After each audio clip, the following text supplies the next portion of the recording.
கிறிஸ்துவுக்குள் அன்பானவர்களே, மறுபடியுமான ஒரு ஜூம் கொடுகைக்கு உங்கள் யாவரையும் ஆண்டவராகிய இயேசு கிறிஸ்துவின் நாமத்திலே நான் உங்களை வரவேற்கிறேன். தொடர்ந்து இந்த நிகழ்ச்சிகளுக்குள்ளாக நீங்கள் வருவது என்பது எங்களுக்கு ஒரு பெரிய சந்தோஷம், பெரிய ஒரு உற்சாகம். ஆண்டவர் தாமே இன்றைக்கு கலந்து கொள்ளுகிற ஒவ்வொருவரையும் ஆசீர்வதிப்பாராக. அவருக்கேற்ற ஒவ்வொருவருக்கும் ஏற்பட்ட தேவைகள் எல்லாவற்றையும் சந்திப்பாராக. அன்பானவர்களே, மறுபடியுமாக உங்களிடத்தில் ஒரு விண்ணப்பம் உண்டு. இந்த நிகழ்ச்சியை, இந்த ஆழமான வேத ஆராய்ச்சியை நீங்கள் மிகவும் ரசிக்கிறீர்கள், உங்களுக்கு இது பிடித்திருக்கிறது. உங்களுக்கு பிடித்த இந்த காரியத்தை உங்கள் நண்பர்களோடு கூட பகிர்ந்து கொள்ளுங்கள். இது முடிந்த பிறகு ஒன்று ரெண்டு நாட்கள்ல இதை நாங்கள் யூடியூப்லயும் நாங்கள் போடுவோம். அந்த யூடியூப் போடுறப்போ அதை உங்களுக்கு உங்க ஃப்ரெண்ட்ஸுங்களுக்கு ஷேர் பண்ணுங்க. இந்த நிகழ்ச்சிகளுக்காக, எங்க சின்ன டீமுக்காக நீங்க தொடர்ந்து நீங்க ஜெபிப்பது எங்களுக்கு ரொம்ப ஆசீர்வாதமா இருக்கும். சரியா? ஓகே. அன்பானவர்களே, நம்ம யாத்திரையாகமம் 20வது எபிசோடுக்குள்ள இன்னைக்கு நம்ம போறோம். இந்த 20வது எபிசோட் வந்து யாத்திராகமம் 14வது அதிகாரத்தை அடிப்படையாக கொண்டது. போன தடவை ஒருத்தர் கேட்டிருந்தாங்க, நீங்க இந்த எபிசோட் போடுறப்போ அதிகாரம் என்ன அதிகாரத்தை நம்ம பார்க்க போறோம்னு நீங்க போட்டிருந்தீங்கன்னா நாங்க மென்டலா ப்ரிப்பேர் பண்றதுக்கு வசதியா இருக்கும். அந்த அதிகாரத்தை ஒரு தடவை படிச்சுட்டு வருவோம் அப்படின்னு சொன்னதுனால இந்த இடத்துல இருந்து நாங்க இந்த வாரத்துல இருந்து அதிகாரத்தை போட ஆரம்பிச்சிருக்கோம். அதுக்கு முன்னாடி நம்ம போன, அதாவது யாத்திராகமம் 19வது எபிசோட பத்தின ரீகேப்பை பார்த்துட்டு தான் நம்ம வந்து யாத்திராகமம் 20வது பகுதிக்குள்ள போக போறோம். இனி 19வது அதிகாரத்தை பத்தின ஒரு எபிசோட். அன்பானவர்களே, யாத்திராகமத்தின் இஸ்ரேல் ஜனங்களுடைய பயணத்தை இன்னும் ஆழமா தெளிவா புரிஞ்சுக்கிறதுக்கு நமக்கு பல காரியங்கள் பற்றின ஒரு பெரிய ஒரு விழிப்புணர்வு இருக்கிறது ரொம்ப அவசியம்னு சொல்லி நம்ம பார்த்தோம். அதுல முக்கியமா இருக்கிற ஒரு காரியம் என்னன்னா, யாத்திராகம பயணத்தின் வழி. அநேக வேதாகமங்கள்ல நீங்க பாத்தீங்கன்னா, நீங்க பைபிள்ல கடைசி பேஜ்ல வந்துட்டு எக்ஸோடஸ் ரூட் அப்படின்னு போட்டிருப்பாங்க, யாத்திராகமத்தின் வழி அப்படின்னு போட்டிருப்பாங்க. ஆனா அந்த வழி சரியானதல்ல என்று இப்போது அநேகமாக நிரூபிக்கப்பட்டது. இல்ல அதுதான் சரின்னு சொல்லக்கூடிய ஒரு குழு இருக்கிறாங்க. அதை பத்தி நம்ம யோசிக்க வேண்டியதில்லை. ஆனால் இன்றைக்கு அந்த படத்தின் காரியங்கள் சரியல்ல, அது வேறு வழிதான் இருக்க முடியுங்கிறது இன்னைக்கு பல முக்கியமான ஸ்காலர்ஸ் எல்லாம் அதை ஏற்றுக்கொள்ள ஆரம்பிக்கிறாங்க. இதற்கு நம்ம முக்கியமான ஒரு காரணம் என்னன்னா, சீனாய் மலை அப்படின்னு சொல்லப்படுகிற மவுண்ட் சினாய் இருந்து சீனாய் தீபகற்பத்துக்குள்ளாக இருக்கிற ஜபல் மூசா அப்படிங்கிற ஒரு மலையை தான் சீனாய் மலைய சொல்றாங்க. இன்னைக்கும் டூரிஸ்ட்ல நீங்க போய் பார்க்குறப்போ, நீங்க ஹோலி டூர் போறப்போ அந்த இடத்துக்கு தான் கூட்டிட்டு போறாங்க. நாங்க ஹோலி டூர் போனப்பவும் அந்த இடத்துக்கு தான் போனோம். அதற்கு பல காரணங்கள் உண்டு. நம்ம ஒரு சில காரணங்களை, நம்ம முக்கியமான காரணங்களை பார்க்கிறோம். அந்த இடத்துக்கு போறதுக்கு முன்னாடி, மவுண்ட் சீனாய் மலைக்கு போறதுக்கு முன்னாடி அதனுடைய அடிவாரத்துல செயின்ட் கேத்ரின் மொனாஸ்ட்ரி அப்படின்னு சொல்லி ஒரு மொனாஸ்ட்ரி இருக்கும். இது வந்து இந்த நீங்க படத்துல பாக்குறீங்க, இந்த மொனாஸ்ட்ரிக்கு மேல போற மலைப்பகுதி தான் சீனாய் மலை அப்படின்னு மக்கள் இன்னும் போய் பார்த்துக்கிட்டு இருக்காங்க. இந்த டூரிஸ்ட் கூட்டு போறவங்க வந்து அங்கதான் கூட்டு போறாங்க.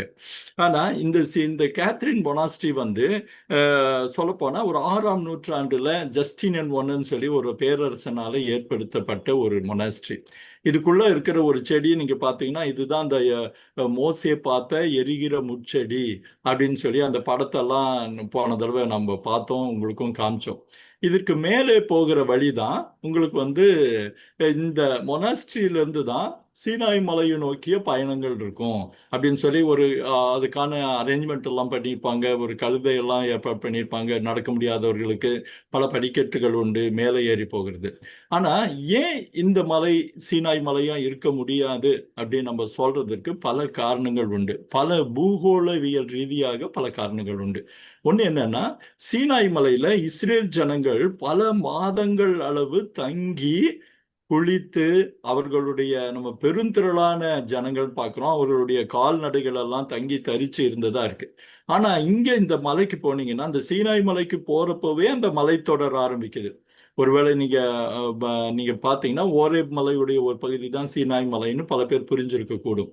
இந்த மலைப்பகுதி, அதாவது சீனாய் மலை என்று சொல்லப்படுகிற மலைப்பகுதி முழுவதுமே ஒரு 4000 வருடங்களாக வறண்டு போய் இருந்த ஒரு இடம் அப்படின்னு சொல்றாங்க. நீங்க வந்து அங்க பச்சையே எதுவும் பார்க்க முடியாது, இந்த கிரீனிஷ் எதுவும் இருக்க முடியாது. எங்க பார்த்தாலும் பாறைகளும் வறண்ட இடமும் காணப்படுகிறப்போ இந்த இடம் சீனாய் மலையாக இருக்க முடியாதுங்கிறது ஒரு காரியம். இன்னொன்னு என்னன்னா, இஸ்ரேல் ஜனங்கள் பல நாட்கள் பல மாதங்கள் தங்கியிருப்பதற்கான எந்தவித தடயங்களோ எந்தவித அடையாளங்களோ இந்த பகுதியிலிருந்து கண்டெடுக்கப்படவில்லை. இது என்ன அது அது ஒரு அது ஒரு முக்கியமான ஒரு காரியம். இங்க மேல நீங்க நீங்க இன்னொரு காரியத்தை நீங்க புரிஞ்சுக்கிறது ரொம்ப நல்லது. இந்த சீனாய் மலைக்கு போறதுக்கு முன்னாடி, ஆமா, அந்த யாரோ ஒருத்தர் நீங்க மியூட்ல போட்டு பேசுங்கம்மா, பத்மாவதி மியூட்ல போட்டு பேசுங்க, இங்க இதுல ரிஃப்ளெக்ட் ஆகுது, அதை கட் பண்ணிருங்க. நீங்க மியூட்ல போட்டுட்டு நீங்க பேசுங்க. நீங்க பேசுறப்ப மாத்திரம்தான் மியூட்டை நீங்க ஆன் பண்ணணும். தேங்க்யூ. அப்போ அந்த சீனாய் மலைக்கு போறதுக்கு முன்னாடி நம்ம வேதத்துல இப்ப பாக்குறோம், செங்கடலை கடந்தார்கள் அப்படின்னு. ஆனா நீங்க அந்த மேப் இப்ப போடுவாங்க, அதுல நீங்க பாத்தீங்கன்னா சீனாய் மலைக்கு போகிற வழி நீங்க நீங்க படத்துல பாருங்க, சீனாய் மலை என்று நம்பப்படுகிற இடம் ஜபல் ஜபல் மோசா அப்படின்னு அந்த படத்தை கூட நீங்க பாருங்க. நடுவுல எங்கேயுமே அப்பா ஏதோ ஒண்ணு பண்ணிட்டாங்க. அந்த பத்மாவதி அவங்க கொஞ்சம் யாரும், ப்ளீஸ் லிஸ்னர்ஸ் எல்லாருமே உங்க மைக்கை வந்து மியூட் பண்ணிருந்தீங்கன்னா அது வந்து இன்டர்ஃபியர் ஆகாது, அதனால மியூட் பண்ணிக்கிங்க ப்ளீஸ். அப்போ நான் பேசுறது உங்களுக்கு கேட்கும், தெளிவா இருக்கும். அப்போ அவங்க அந்த சீனாய் மலைக்கு போறதுக்கு முன்னாடி செங்கடலுடைய எந்த பகுதியையும் கடந்த மாதிரி எந்த படத்தை நீங்க பார்க்க முடியாது. மேப்ல பாத்தீங்கன்னா, நீங்க பாத்தீங்கன்னா எகிப்து ரெண்டு சிவந்த சமுத்திரத்துடைய 2 விரல் போன்ற பகுதிகளுக்கு நடுவில் இருக்கிறது தான் சீனாய் பெனின்சுலா, சீனாய் தீபகற்பம் போட்டிருக்கிறத பாக்குறோம். அவங்க கோசேன் பட்டணத்திலிருந்து அந்த ராம்சீஸ் வழியாக வர்றப்போ அதாவது சுயஸ் வளைகுடாவையும் சரி, அக்கபா வளைகுடாவையும் சரி, எந்த இடத்திலையுமே அவர்கள் கடக்கிறது இல்லை. அது ஒரு முக்கியமான ஒரு ஆதாரம் பாருங்க. அப்போ அவங்க கடந்த இடம், தண்ணிய இடம் பாத்தீங்கன்னா, அந்த படத்துல நீங்க பாத்தீங்கன்னா பிட்டர் லேக்ஸ் அப்படின்ற ஒண்ணு இருக்கும். இன்னொன்னு வந்து இன்னொரு பெரிய ஏரி பகுதி ஒண்ணு இருக்கு.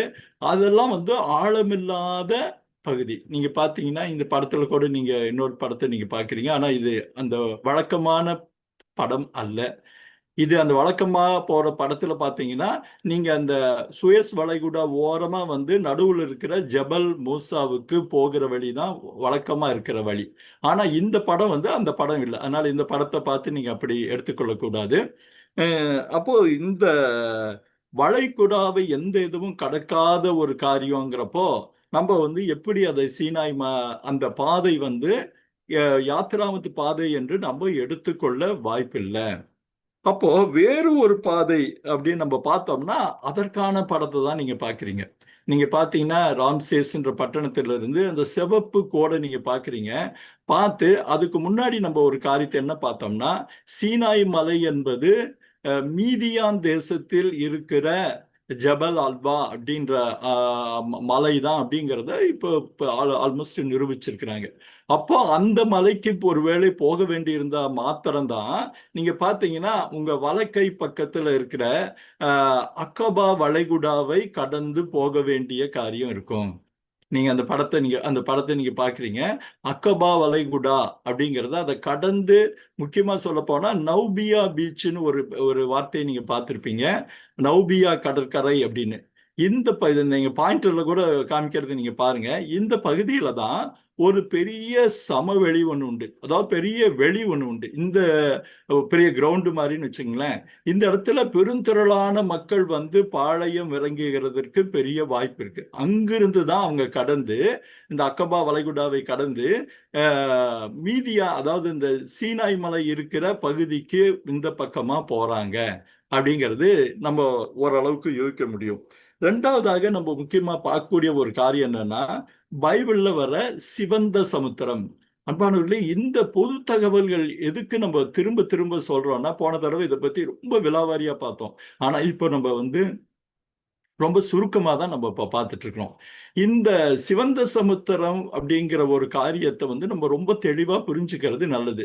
நம்ம பெரும்பாலும் என்னன்னா செங்கடல் அப்படின்ட்டு இருக்கிறோம். அந்த செங்கடல் வந்து இந்த சீனாய் தீபகற்பத்திற்கு தெற்கு பகுதியில் இருக்கிற பெரிய கடல். அதோடைய 2 விரல் போல வந்த பகுதிக்கு நடுவுல தான் சீனாய் தீபகற்பம் இருக்கிறது நம்ம பார்த்தோம். அப்போ நீங்க இதுல எந்த கடல் அவர்கள் கடந்திருக்காங்க அப்படின்னு பார்க்கிறப்போ, இந்த மூல மொழியை நீங்க பார்க்கிறப்போ யாம் ஸ்வாப் அப்படின்ற ஒரு வார்த்தையை பயன்படுத்துறாங்க. ஒரு ஆராய்ச்சியாளர் சொல்றாரு, மிக தப்பாக மொழிபெயர்க்கப்பட்ட ஒரு காரியம் என்னன்னா செங்கடல் அப்படின்னு. ஏன்னா யாம் சோப் அப்படிங்கிற காரியத்தை அந்த வார்த்தைக்கு என்ன அர்த்தம்னு பார்த்தீங்கன்னா சி ஆஃப் ரீட்ஸ், அதாவது நாணல் புதர்களின் கடல் அப்படின்னு பேரு.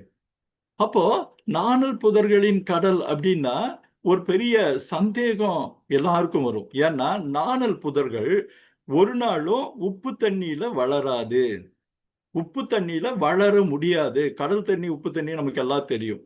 ஆனா அப்போ ஏன் சி ஆஃப் ரீட்ஸ் அப்படின்னு பேர் வந்தது அப்படிங்கிற ஒரு கேள்வி எல்லாருக்கும் இருந்தது.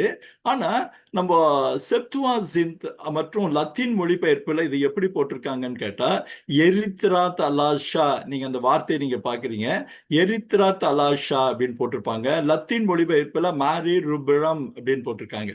ஆனா இந்த 2 வார்த்தைகளுக்கும் எரித்ரா தலாஷாவுக்கும் மேரே ரூப்ரமுக்கும் அர்த்தம் என்னன்னு கேட்டீங்கன்னா செங்கடல் தான் அர்த்தம்.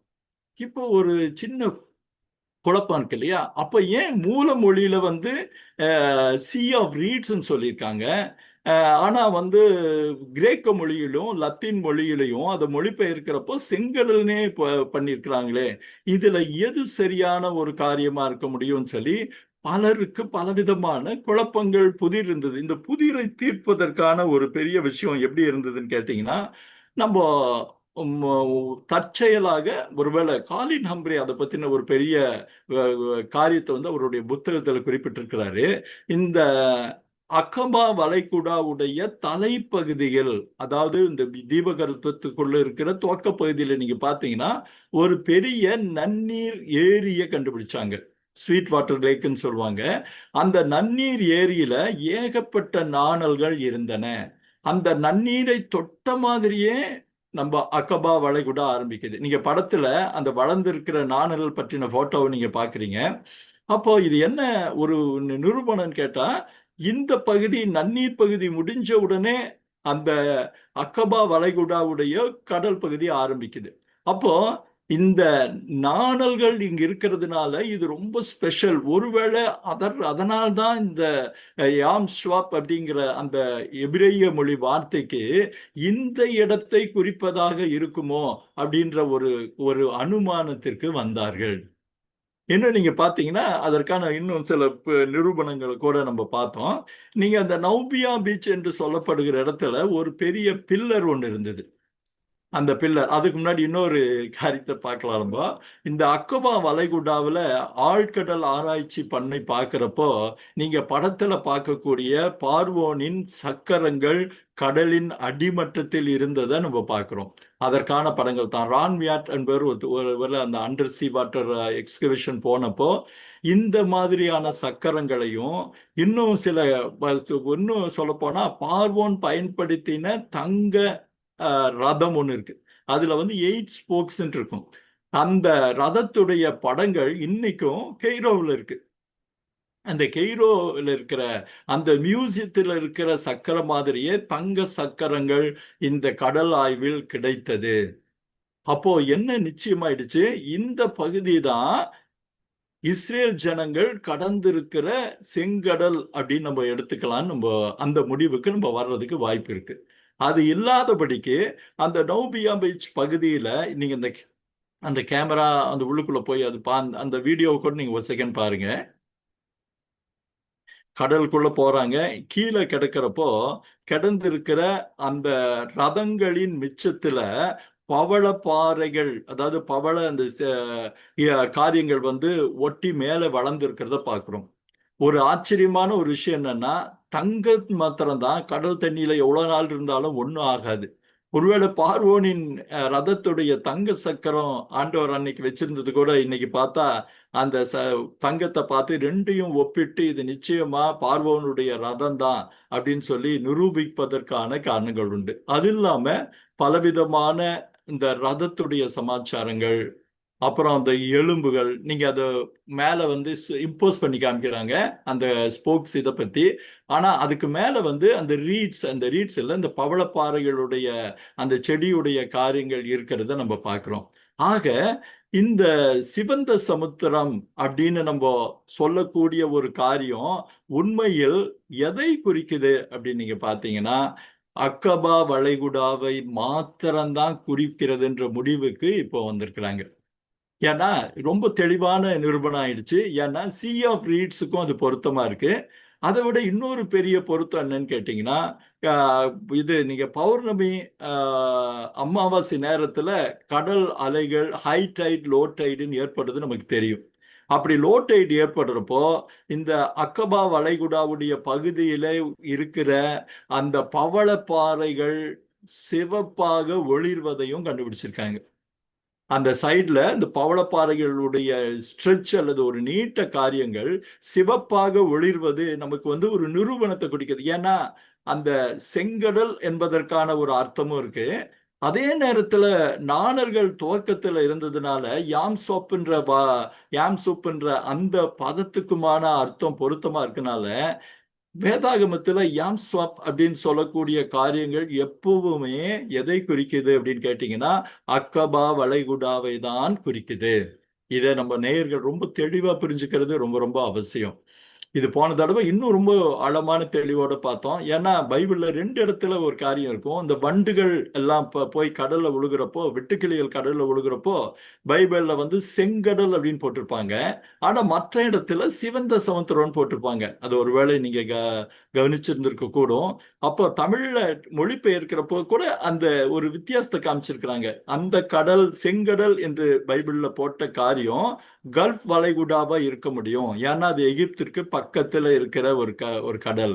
சோ சிவந்த சமுத்திரங்கிறது அக்கபா வளைகுடா தான் அப்படின்னு சொல்லி இன்னைக்கு நமக்கு நிரூபிக்கப்பட்டிருக்கு.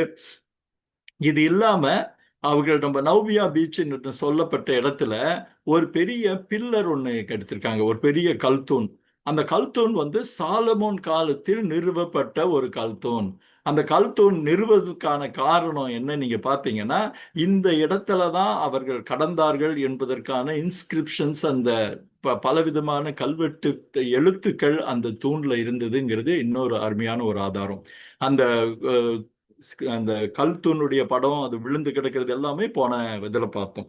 மூன்றாவதாக நாம் தெளிவாக தெரிந்து கொள்ள வேண்டிய காரியம் என்னன்னா, சீனாய் மலை, மவுண்ட் சீனாய் அப்படின்னு.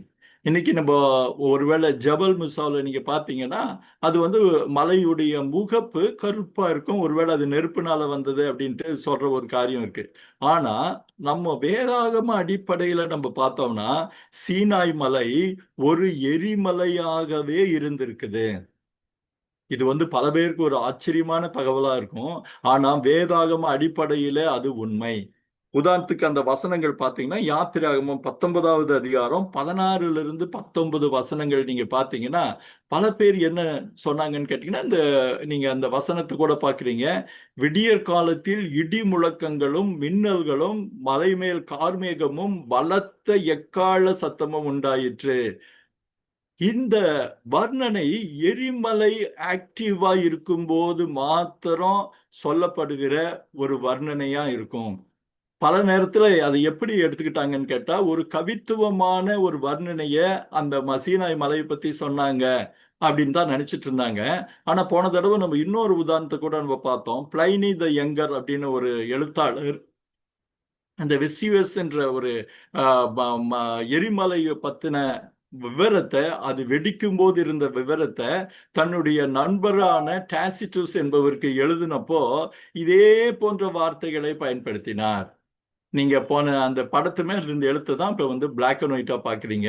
நீங்க பாத்தீங்கன்னா, கர்த்தர் சீனாய் மலையின் மேல் அக்கினியில் இறங்கினபடியால் அது முழுவதும் புகைக்காடாய் இருந்தது. அந்த புகை சூளையின் புகையை போல எழும்பிற்று. மலை முழுவதும் மிகவும் அதிர்ந்தது. எக்கால சத்தம் வர வர மிக பலமாய் தொனித்தது அப்படின்னு நம்ம பார்க்கிறோம். அப்போ இந்த சீனாய் மலை நிச்சயமாக எரிமலையாக தான் இருக்கணுங்கிறதுக்கு இதை விட பெரிய ஒரு ஆதாரம் நமக்கு தேவையில்லை. இதையே மறுபடியும் நீங்க பாத்தீங்கன்னா யாத்ராகமம் 24:7 இது உறுதிப்படுது. உபாகமம் 4:11 இந்த எரிமலை என்பதற்கான ஆதாரம் இருக்கு. அப்போ இந்த 3 முக்கியமான பூகோள தகவல்களை நாம் புரிந்து கொண்ட பிறகுதான் நம்ம இந்த யாத்ராகம பயணத்துக்கு போகிறப்போ ரொம்ப ஆச்சரியமா இருக்கும். இப்ப நீங்க பாத்தீங்கன்னா அந்த எரிமலை வருகிறப்போ எரிமலையின் குழம்புகள் உயர பகல்ல இது என்னன்னு கேட்டா 2 அல்லது 3 கிலோமீட்டர் தூரத்துக்கு இப்படியான புகையாக இருக்கும். இது வேறு ஒரு எரிமலையில் அந்த புகை கப்பி மேலே எழும்புன. இதை பார்த்தீங்கன்னா உங்களுக்கு மேகஸ்தம்பம் அப்படின்னு நம்ம நிச்சயமா சொல்ல முடியும். ஏன்னா நமக்கு ஸ்தம்பம்ன்றப்பவே நமக்கு பைபிள் வார்த்தை ஒரு பில்லராட்ட ஒரு ஒழுங்கான, அப்படி கிடையாது. இதே ஒரு ஒரு ஒரு தூணை போல, மேகத்தூணை போல இருக்கிற காரியத்தை பார்க்கிறோம். ராத்திரியில அதுவே பார்த்தீங்கன்னா நெருப்பாக இருக்கும். அப்போ வேதாகமத்துல ஒரு காரியம் இருக்கும். இஸ்ரேல் ஜனங்கள் சீனாய் மலையை நோக்கி போனார்கள் அப்படின்னு பார்க்கிறப்போ மேகஸ்தம்பம் அக்னி ஸ்தம்பம் வழி நடத்தினது என்று சொல்லப்படுகிற பல இடங்களிலே அவர்கள் அந்த சீனாய் மலையை பார்த்து போக, இப்படி கலங்கரை விளக்கத்தை பார்த்து கரையை நோக்கி போவதை போல இவங்க சீனாய் மலையில் இருக்கிற அந்த மேகத்தையும் அந்த நெருப்பு தூணுக்கு பார்த்து சீனாய் மலையை நோக்கி போனார்கள். ஏன்னா நமக்கு ரொம்ப ஆச்சரியமான சில நிரூபணங்கள் கூட உண்டு. மோசே முச்செடியில ஆண்டவர் தரிசனம் கொடுத்தப்போ அவர் சொல்றாரு, நீங்கள் இங்கே இந்த மலைக்கு ஆராதனை செய்வீர்கள், இதுவே நான் உங்களை அழைத்ததற்கான அடையாளம் சொல்வாரு. அப்ப கூட அந்த பகுதியை பத்தி நம்ம பேசணுப்ப சொன்னோம், சீனாய் மீதியானுக்கு வர்றதுக்கோ கானான் தேசத்துக்கு போறதுக்கோ இந்த மலைக்கு வர வேண்டிய அவசியம் இல்லையே, ஆண்டவர் ஏன் இப்படி ஒரு வித்தியாசமான காரியத்தை சொன்னாருன்னு மோசே யோசிச்சார் அப்படிங்கிறத பத்தி கூட நம்ம பேசியிருந்தோம். அன்பானவர்களே, ஆக இந்த 3 முக்கிய காரியங்களை நம்ம திரும்ப அந்த ரீகேப்னு சொல்லியாச்சு. ஆனா கொஞ்சம் பெருசா பேசுறதுக்கு இன்னொரு காரணம் கூட உண்டு. நம்ம 20வதுக்குள்ள போறதுக்கு முன்னாடி ஒரு காரியத்தை சொல்லலாம். போன தடவை நிகழ்ச்சியை பார்த்துட்டு இருந்த ஒரு சில சகோதரிகள் அதற்கப்புறம் எங்கிட்ட பேசினப்போ ஒரு காரியத்தை சொன்னாங்க. அவங்க என்ன சொன்னாங்கன்னு கேட்டா, முதல் தடவையாக நாங்க இந்த சீனாய் தீபகற்பத்துல சீனாய் மலை இல்லை என்கிற ஒரு ஒரு கருத்தை நாங்க கேட்டு ரொம்ப ஆச்சரியப்பட்டோம். அதே வண்ணமாக அந்த சிவந்த சமுத்திரம் என்கிற ஒரு காரியத்தையுமே நாங்க புரிஞ்சு கொண்டது வேறு விதமா இருந்தது. ஆனா இன்னைக்கு தான் நான் புரிஞ்சோம், சிவந்த சமுத்திரத்துல 2 விரல் போன்ற பகுதியில நீங்க ஒரு பகுதியில கல்ஃப் ஆஃப் வளைகுடாவில் நீங்க கடந்தாங்க அப்படிங்கிற ஒரு படங்கள் எங்க மனசுல ரொம்ப ஆழமா இருந்தது. அதே வண்ணமாக சீனாய் மலை மீதியான் தேசத்தில் தான் இருந்தது என்பதற்கான சில நிரூபணங்களை சொன்னீங்க, ரொம்ப ஆச்சரியமா இருந்தது. சற்று முன்னாடி ஒரு சின்ன ஸ்லைடு ஒன்று போட்டாங்க. அந்த மலைப்பகுதி, அதாவது அங்க இருக்கிற அந்த மோசேன் மலை, ஜபல் அல்பான்னு நினைக்கிறேன், அந்த பகுதியில என்னென்ன காரியங்கள் இருக்குன்னு சொல்லி இப்போ ஒரு ஸ்லைட் போட்டாங்க. அதாவது இந்த இடத்துல தண்ணீர் இருந்திருக்கும், இந்த இடத்துல இதுக்கு முன்னாடி போட்ட படத்தை பாருங்க, அந்த 32ன்னு நினைக்கிறேன், அந்த இதை போட்டீங்கன்னா சரியா இருக்கும். இந்த இடத்துல அவங்க ஆட்கள் நின்று இருந்தாங்க, இந்த இடத்துல ஒரு இந்த படம் தான் பாருங்க. மவுண்ட் சினாய் என்று, இது மீதியான் தேசத்தில இருக்கப்படுகிற மவுண்ட் சினாய் எரிமலை. இதை நீங்க தெளிவா புரிஞ்சுக்கிறது நல்லது. நீங்க பாத்தீங்கன்னா ஒரு ஆச்சரியமான ஒரு விஷயம் இருக்கும். கேவ் ஆஃப் எலிஜா அப்படின்னு ஒண்ணு இருக்கும், அதாவது எலியாவின் குகை அப்படின்னு. இது ஒரு ஆச்சரியமான காரியம் இல்லையா? உங்களுக்கு ஒருவேளை பார்த்தா கேரியத் ஆற்றண்டையில ஆண்டவர் அவனை போஷிச்சு நீ நடடா அப்படின்னு சொன்ன உடனே 40 நாள் இரவும் பகலும் நடந்து அவன் ஒரே மலையிலுக்கு போனான் அப்படின்னு சொல்லி நம்ம வேதாகமத்துல பாக்குறோம். அந்த ஓலிவ் மலை, அந்த ஒரே பருவத்துல ஆண்டவர் எலிஜாவுக்கு கொடுக்கிற தரிசனத்தை பத்தி நமக்கு தெரியும். அந்த இடத்தை இங்க அடையாளப்படுத்தி இருக்காங்க. அது இல்லாதபடிக்கு எங்கெங்கே தண்ணீர் ஓடுன ஒரு காரியம், அவர்கள் இந்த பொன் கன்றுக்குட்டியை செய்து அவங்க ஆர்ப்பரிச்ச இடம், அப்புறம் அந்த ஒரு பலவிதமான கிணறுகள் இருந்த இடம், அந்த ஆல்டர் ஆஃப் மோசன் சொல்லி பல இடங்களை இன்றைக்கு அடையாளப்படுத்தி இருக்கிறார்கள். ஆக இந்த காரியங்களை நம்ம பண்ணப்போ அந்த சகோதரி ரொம்ப ஆச்சரியப்பட்டாங்க. எங்களுக்கு அந்த போன வாரம் நிகழ்ச்சியை பார்த்துட்டு எங்களுக்கு உண்மையாலுமே ஒரு பெரிய ஆச்சரியமா இருந்தது. ஒரு புது விஷயத்த தெரிஞ்சுக்கிட்ட ஒரு காரியம் இருந்தது. எல்லாத்த விட அவங்க சொன்ன ஒரு படம் வந்து ஒரு ஒரு வார்த்தை எனக்கு ரொம்ப பிடிச்சிருந்தது. அன்னைக்கு அடுத்த நாள் ஞாயிற்றுக்கிழமையில சர்ச்சில் வந்து சென்னை சர்ச் தான் அவங்க ஒரு பாட்டு பண்ணாங்களா, ஆவ்சம் காட் ஆவ்சம் காட். அந்த பாட்டு கடவுள் எவ்வளவு அற்புதமானவர், ரொம்ப அழகான ஆங்கில பாட்டு. அந்த பாட்டு பாடுறப்போ இந்த மேப்பும் இந்த படங்களும் என் நினைவில் வந்துச்சு அப்படின்னு சொல்லியிருந்தாங்க. ஸோ நிறைய பேருக்கு அந்த பகுதி, அதாவது இந்த பூகோளவியல் ரீதியான குறிப்புகளும் வார்த்தைகளும் பிரயோஜனமா இருந்ததுன்னு நினைக்கிறப்போ உண்மையாலுமே ஆண்டவரை நான் நன்றியோடு துதிக்கிறேன்.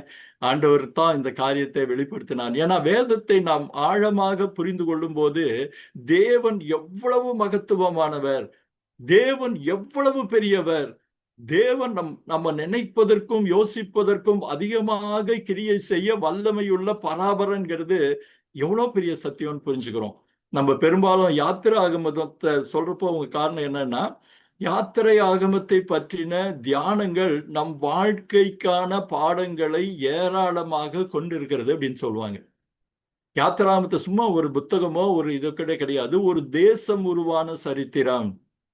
மாத்திரமல்ல, ஒரு சிறு கூட்ட மக்களுக்கு தேவனாயிருந்தவர் சர்வலோகத்தின் தேவன் என்று முழு உலகமும் அறிந்து கொள்ள ஏதுவாக இருந்த ஒரு புத்தகம் யாத்திரையாகமம்.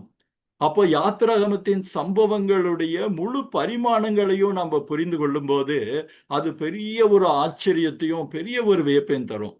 நம் ஆண்டவர் எவ்வளவு பெரியவர் என்பதை நாம் கண்ணார பார்க்கிற அல்லது உணர்கிற தருணங்கள் அற்புதமான தருணங்கள் இல்லையா? அதுக்காக தான் இந்த தகவல்களை நம்ம கொண்டு வந்தோம். இனி நம்ம யாத்திரையாகமம் 20க்குள்ளாக நம்ம போக போறோம். இந்த இதுல அன்பானவர்களே, நீங்க போறதுக்கு முன்னாடி இன்னொரு காரியத்தை கூட நான் பகிர்ந்துக்கணும்னு ஆசைப்படுறேன். போன வாரம் சொன்ன வண்ணமாகவே, சென்னையை சேர்ந்த அந்த சகோதரி சொன்ன வண்ணமாகவே, உங்கள யாருக்காவது சில கேள்விகள் சில சந்தேகங்கள் இருந்தா நீங்க தாராளமா எங்களை தொடர்பு கொள்ளலாம். இந்த ரீகேப்னு சொல்லிட்டு ஒருவேளை இந்த தகவல்கள் புதிதா இருந்ததுனால ரீகேப்புக்கான நேரத்தை கொஞ்சம் அதிகமா நான் எடுத்துக்கொள்ள வேண்டியதாயிடுச்சு, மன்னிங்க. ஆக அதற்கான காரணம் என்னன்னு கேட்டா, போன தடவை அப்படியான ஒரு எதிர்வினைகளை நம்ம மக்களிடம் வந்து பார்த்தோம். நிறைய பேர் ஆச்சரியப்பட்டு சிலாகிச்சு. ஆனா இன்னும் பல பேருக்கு இன்னும் சில சந்தேகங்கள் இருந்தது. அப்போ இத்தனை நாள் நம்ம நம்பிட்டு இருந்தது சரியா அப்படின்னு. நீங்க இதற்காக ஒரு சின்ன உதாரணத்தை கூட நான் சொல்றேன். டேவிட் பாசன் அப்படின்னு சொல்லிட்டு ஒரு பெரிய பைபிள் ஸ்காலர், எனக்கு ரொம்ப பிடிச்சவரு. அவருடைய புக்கு அன்லாக்கிங் த பைபிள் அப்படின்னு சொல்லி ஒரு பெரிய வால்யூம் இருக்கு. அவருடைய செய்திகளெல்லாம் நீங்க இன்டர்நெட்ல பார்க்கலாம். அவர் இந்த பகுதியை பற்றி குறிப்பிடுறப்போ அவர் ஒருத்தர் சொன்னாராமா, அவங்க என்ன நினைச்சிருக்காங்க, இந்த சால்ட் லேக் அப்படின்னு நான் ஏற்கனவே சொன்னேன் இல்லையா, அந்த நன்னீர் ஊற்றுல தான் அவங்க கடந்தாங்க. ஆனா ஒரே ஒரு சந்தேகம் என்னன்னா, அந்த நன்னீர் ஏரிகள், அந்த சால்ட் லேக், பிட்டர் லேக்னு சொல்லக்கூடிய ஏரியெல்லாம் வந்து 13 அல்லது 14 அடி ஆழம் தான் இருக்கும். அதுக்கு நடுவுல நிறைய நாணல் புதர்களும் இருக்கும். அப்போ இந்த இஸ்ரேல் ஜனங்கள் அங்க கடந்தாங்கிறது வந்து ஒரு சந்தேகம் தான் அப்படின்றபடியா ஒரு கேள்வியை அவருடைய உரையில சொல்லுவாரு. அப்போ ஒரு அம்மா எந்திரிச்சு அல்லேலூயா அப்படின்னாங்களாமா. உடனே இவர் கேட்டாலாம், ஏமா இவ்வளவு அல்லேலூயான்னு சொல்றீங்கன்னு கேட்டா, எகிப்துல வந்து ஆயிரக்கணக்கான சேனை வீரர்கள், நீச்சல் எல்லாத்திலையும் தெளிவான வீரர்கள் இருந்தாங்க. அவங்க அத்தனை பேரையும் அதாவது ஒரே தருணத்துல ஒருத்தர் கூட தப்பிக்காதபடி ஆண்டவர் அந்த ஏரியிலேயே அடக்கம் பண்ணிட்டாரு. அப்ப நம்ம ஆண்டவர் எவ்வளவு பெரிய ஆண்டவர், அல்லேலூயா அப்படின்னாங்களாம். அதை சொல்லிட்டு அவரு ஸ்மைல் பண்ணுவாரு. அன்பானவர்களே, அந்த விசுவாசத்தை உண்மையாலுமே பாராட்ட வேண்டியதுதான். ஆனா அவர்கள் கடந்த இடம் அதுவல்ல என்கிறத இப்ப பாக்குறப்போ, அந்த அக்கபா வளைகுடான்னு தெரியறப்போ நமக்கு இன்னும் பெரிய ஆச்சரியம். ஏன்னா வேதாகமம் உண்மைகளை தெள்ள தெளிவாக வைத்திருக்குது. நாம அதை புரிந்து கொள்றதுலதான் நம்ம பல நேரங்கள்ல தடுமாறி போகிறோம். இல்லை, நமக்கு நேரத்தை ஒதுக்குகிறதற்கு நமக்கு சிரமமா இருக்கு. ஆனா நாம் நேரத்தை ஒதுக்கி வேதத்தின் ஆழங்களையும் சத்தியங்களையும் நம்ம ஆராய்ஞ்சு பார்ப்போம்னா, நமக்கு ஒருவேளை உடம்பு நம்ம சிலித்து வைத்துக் கொள்ளக்கூடிய அநேக தருணங்கள் நிச்சயமா உங்களுக்கும் எனக்கும் எல்லாருக்குமே உண்டுன்னு நான் நம்புறேன். நண்பான்களே, இனி நம்ம இந்த யாத்திராமம் 20க்குள்ள நம்ம போகிறப்போ யாத்திராகமம் 20வது எபிசோட். மறுபடி சொல்றேன். யாத்திராகமம், இவர் தான் இந்த டேவிட் பாசன் நான் சொன்னவர். நீங்க அன்லாக்கிங் த பைபிள் அப்படின்னு சொல்லிட்டு அவருடைய பெரிய புஸ்தகம் உண்டு. பைபிள் மாதிரி ரொம்ப பெருசா இருக்கும். ஒவ்வொரு புத்தகத்தை பத்தியும் ரொம்ப அழகா விளக்கியிருப்பாரு. அவருடைய இது இன்டர்நெட்ல அவருடைய டாக்ஸ் கூட உண்டு. அது கூட அன்லாக்கிங் த பைபிள்னு சொல்லிட்டு ஒவ்வொரு பைபிள் பத்தி, ஒவ்வொரு புத்தகத்தை பத்தியும், ஆதியாகமத்திலிருந்து வெளிப்படுத்தின விசேஷம் வரைக்கும் ஒரு ஒரு 50-60 டாக்ஸ் அவரது இருக்குன்னு நான் நினைக்கிறேன். நீங்க எல்லாத்தையும் ஒருவேளை நீங்க விருப்பப்படுறவங்க நீங்க அதை பார்க்கலாம். இப்போ நம்ம அந்த 20வது எபிசோடுக்குள்ள நுழையிறோம். ஆனா நம்ம ஏற்கனவே சொன்ன வண்ணமா இது முழுக்க முழுக்க ஆதிய யாத்திராகமம் 14வது அதிகாரத்தை சார்ந்திருக்கிற காரியம். நம்ம ஏற்கனவே சொன்ன வண்ணமா 12வது 13வது அதிகாரத்தை பத்தி ரொம்ப விலாவாரியா பார்த்தோம். அதோடைய முக்கியத்துவம், அவருடைய ஆழங்கள் பார்க்கிறப்போ நமக்கு ஒரு கிட்டத்தட்ட ஒரு 3-4 வாரம் நம்ம அதில் ஸ்பெண்ட் பண்ணோம்னு நினைக்கிறோம். அதே விதமா இன்னைக்கு இந்த 14வது அதிகாரத்தை பார்க்கிறப்போ இது வேதாகமத்துல மிக மிக மிக முக்கியமான ஒரு பகுதி. நீங்க படத்துல ரொம்ப அழகா நம்ம டீம் போட்டிருக்காங்க. இது என்னன்னா, உலகமே கண்டிராத ஒரு அற்புதத்தை பதிவு செய்திருக்கிற பகுதி. யாருமே கடலுக்குள்ள இருக்கிற உலர்ந்த தரையில் நடந்ததா சரித்திரமே கிடையாது. ஆனா என்னன்னா, இது ஒரு கதை கிடையாது, இது ஒரு புராணமும் கிடையாது, இது யதார்த்தமாய் நடந்த காரியம். இன்றைக்கு விஞ்ஞான ரீதியாக நிரூபிக்கப்பட்ட ஒரு காரியங்கிறத மறுபடி நான் அழுத்தம் திருத்தமா சொல்ல விரும்புறேன். ஏன்னா ஏதோ ஒரு புராணத்துல ஒரு மாதிரி ஒரு மேஜிக் மாதிரி நடந்த காரியம் கிடையாது. இது யதார்த்தமாய் நடந்த காரியம், நடந்த இடம், நடந்த விதம், நடந்ததுக்கான ஆதாரங்கள் எல்லாமே நம்ம இனி நம்ம இந்த எபிசோட்ஸ்ல பார்க்க போறோம். இன்னைக்கே ஒருவேளை ஆண்டவருக்கு சித்தமான அதோட தொடர்ச்சியை நம்ம அடுத்த இதுல கூட பார்ப்போம். ஆனா பார்ப்பதை தெளிவாக நாம் என்றுமே மறக்க முடியாத அளவுக்கு ஆதாரங்களோடு, தெளிவோடு, வார்த்தையாக நம்ம கவனிச்சு பார்க்க போறோம். இப்ப நீங்க பாத்தீங்கன்னா, அவர் இவ்வளவு அற்புதமாக, சொல்ல போனா இதுக்கு முன்பாக நீங்க யாத்திராகமே பாத்தீங்கன்னா பலவிதமாக நம்ம வாயை பிளந்து பார்க்கிற அளவுக்கு காரியங்கள், அற்புதங்கள் உள்ள ஒரு பகுதி. நம்ம 10 வாதைகளை பார்த்தோம். அந்த 10 வாதைகளுடைய பரிமாணங்களை பார்த்தோம். அந்த 10 வாதைகளின் பரிமாணங்களுக்கு பின்பாக ஆண்டவர் சொல்லுகிற ஒரு செய்தியும் பார்த்தோம்.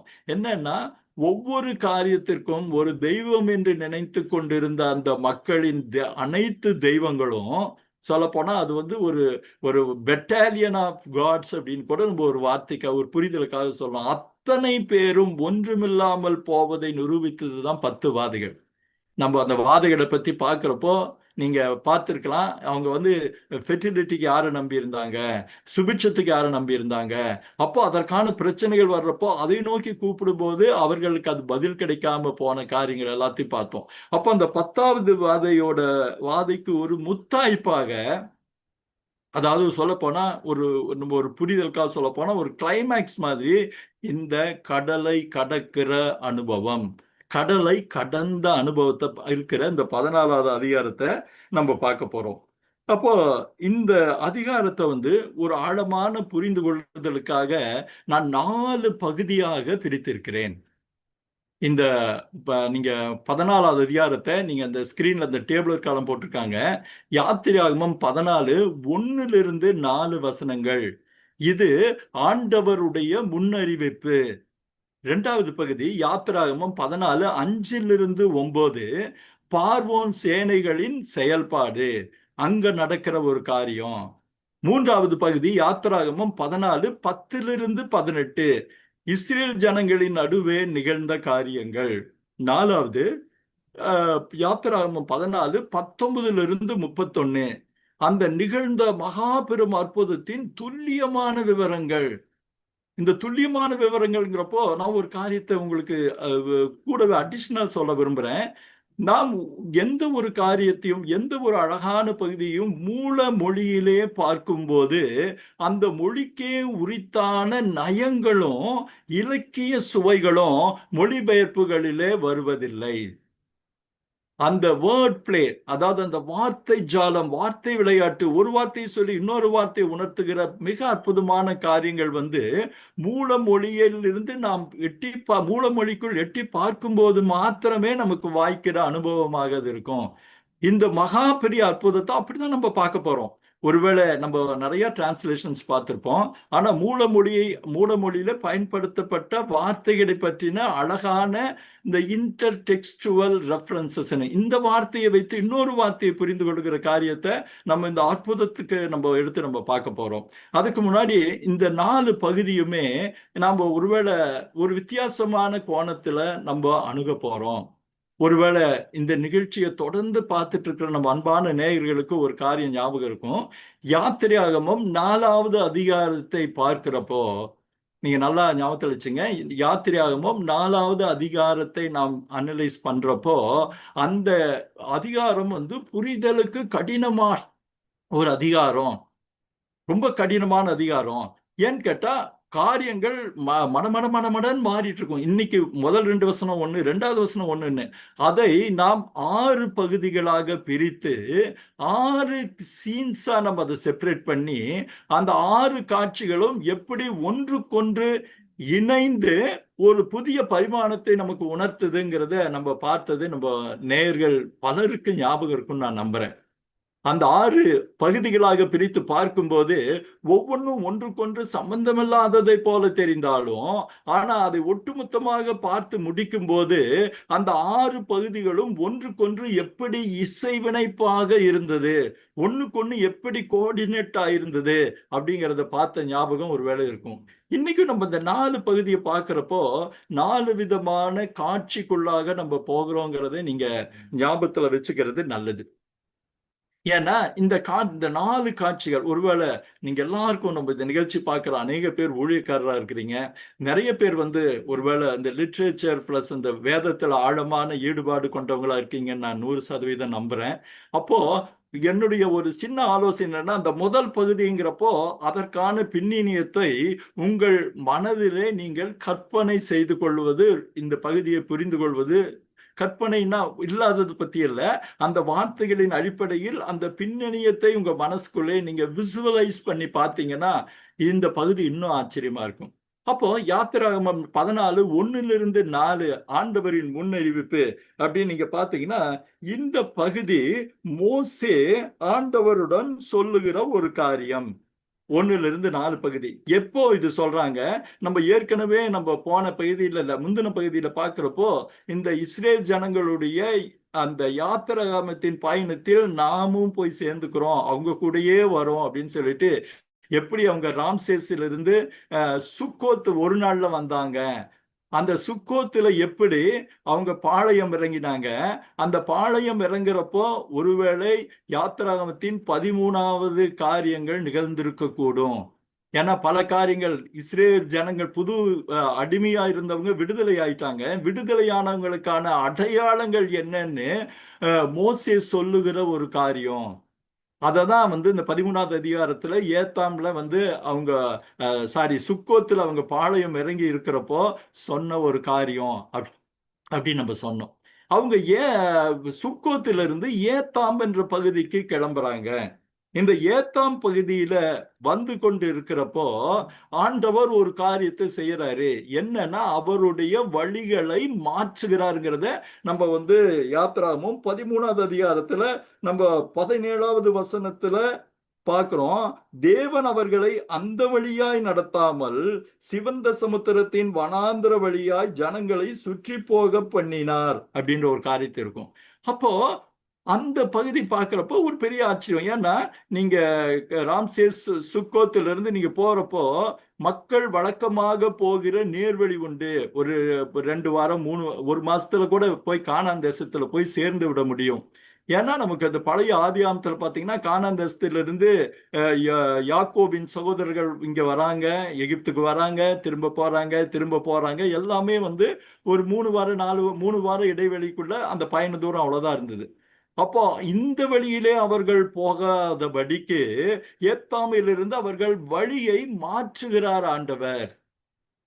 அதற்கான பல காரணங்கள் நம்ம சொல்லப்பட்டிருக்கு. ஏன்னா அவங்க பெலிஸ்தியர் ராஜாக்களின் வழியாக போகாதபடிக்கு ஆண்டவர் வேறு வழியாக நடத்துகிறார் அப்படின்ட்டு நம்ம பார்த்தோம். ஏன்னா வேறு வழியில நடத்துறதுக்கு ஒரு காரணம் என்னன்னா, இவர்கள் இன்னும் போர் பயிற்சி இல்லாதவர்கள். நீங்க படத்துல பாக்குறீங்க, முக்கியமான வணிக பாதைன்னு அது நேரா மேல போயிருது. நீங்க இங்க பாத்தீங்கன்னா அந்த கல்ஃப் வலை, அக்கபா வளைகுடா பாத்தீங்கன்னா அந்த பாயிண்ட்ல அவங்க காமிக்கிறத பாக்குறோம். அந்த இந்த கல்ஃப் வளைகுடான் இருந்தாலும் நம்ம ஏற்கனவே நம்ம சொன்னது நம்ம அன்பானவர்களுக்கு ஞாபகம் இருக்கும்னு நினைக்கிறேன். இதை சிவந்த சமுத்திரம் தான் நம்ம தமிழ் பைபிள் சொல்லுது. அப்போ அந்த சிவந்த சமுத்திரத்தின் ஓரமாக அந்த சிவப்பு கோடு கீழே இறங்குறத பாருங்க. மேல போகாதபடிக்கு சிவப்பு கோடு கீழே இறங்குறத பாயிண்டர்ல காமிக்கிறாங்க. அந்த பாயிண்டர்ல இறங்குறாங்க, கீழே இறங்குறாங்க. அப்போ அந்த ஏத்தோம் வழியாக நீங்க பார்க்கிறப்போ அவர்களோடு ஆண்டவர் பேசின 4 வார்த்தைகளா இருக்க முடியும். அன்பானவர்களே, இன்னொரு குறிப்பை கூட நான் சொல்லணும்னு ஆசைப்படுறேன். ஒருவேளை நீங்க பழைய யாத்திராகம வழியுள்ள நீங்க மேப்பை நீங்க பார்த்தீங்கன்னா, பைபிள்ல இருக்க மேப்போ அது தொடர்பான மேப்ல பார்த்தீங்கன்னா ஏத்தாம் அப்படிங்கிறத போட்டு ஒரு கேள்விக்குறி போட்டிருப்பாங்க. அதே மாதிரி பாகல்சே போன் அப்படிங்கிறத பத்தி ஒரு கேள்வி போட்டிருப்பாங்க. ஈரோத் பள்ளத்தாக்கு அப்படின்னா அதை பத்தி ஒரு கேள்விக்குறி. அந்த படங்களை நீங்க உத்து பார்த்தீங்கன்னா அந்த சின்ன கேள்வி இது கூட இருக்கிறது தெரியும்.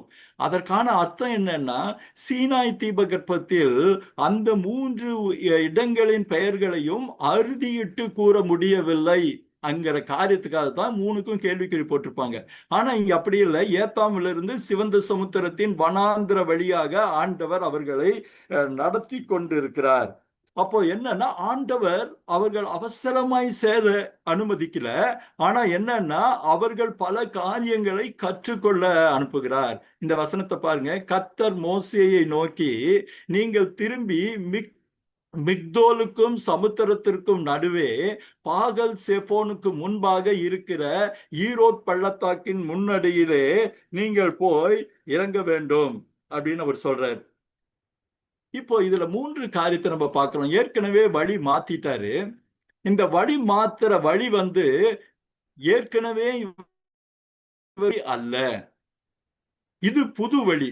ஏன்னா இந்த புது வழி நேர் எதிரா போகிற வழி. நீங்க வழக்கமா வழி இல்லாதபடிக்கு ஒரு 90 டிகிரி நேர் எதிராக இந்த சிவந்த சமுத்திரத்தின் ஓரமாக கல்ஃப் அக்கபா வளைகுடா ஓரமாக நேர் இறங்கிற பாதி அந்த சிவப்பு கோடை நீங்க நல்லா கவனிங்க அந்த பகுதி. அப்போ இதுல 3 இடங்கள் நமக்கு சொல்லப்படுது. ஒண்ணு என்னன்னா ஏத்தாம்னு ஒரு இடம் நமக்கு ஏற்கனவே பார்த்துட்டோம். நீங்க பாத்தீங்கன்னா அதுக்கு முன்னாடி இன்னும் 2 இடம் இருக்கும். ஒண்ணு என்னன்னா பாகல் செபோன் அப்படின்னு ஒரு வார்த்தை.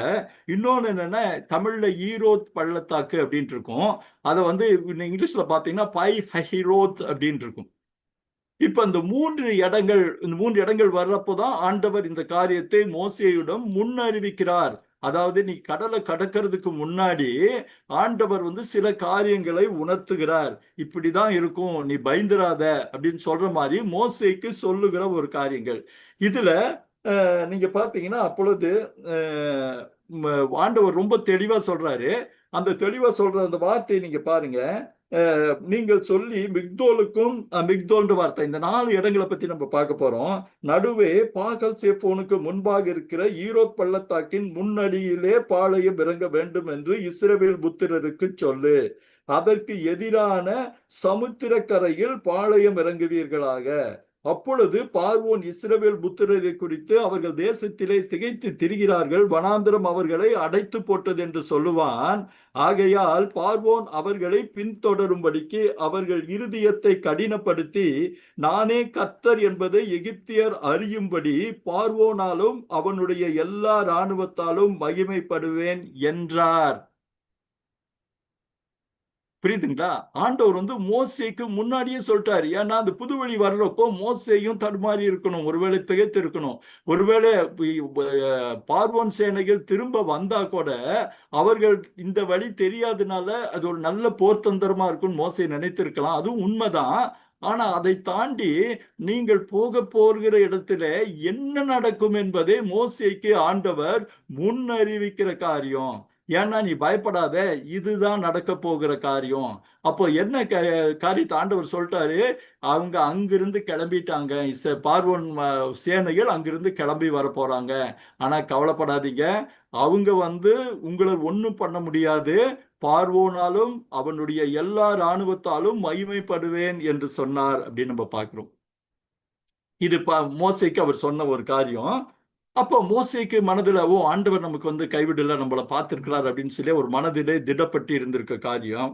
ஆனா சூழ்நிலைகள் வேறு விதமாக மக்களுக்கு தடுமாற்றத்தை ஏற்படுத்தி இருக்கிறதுங்கிறதுக்கு சில ஆதாரங்களை நம்ம பார்க்க போறோம். ஒண்ணு என்னன்னா, ஏத்தாம் அப்படிங்கிற இடம் என்னன்னு கேட்டா, அது வந்து எகிப்திய ராஜாவுடைய ஒன் ஆஃப் த ஒரு கோட்டை அப்படின்னு சொல்லலாம். அந்த கோட்டையில அந்த பகுதியில என்னன்னா, சூரிய கடவுளுக்கு ஒரு பெரிய கோயில் இருந்தது.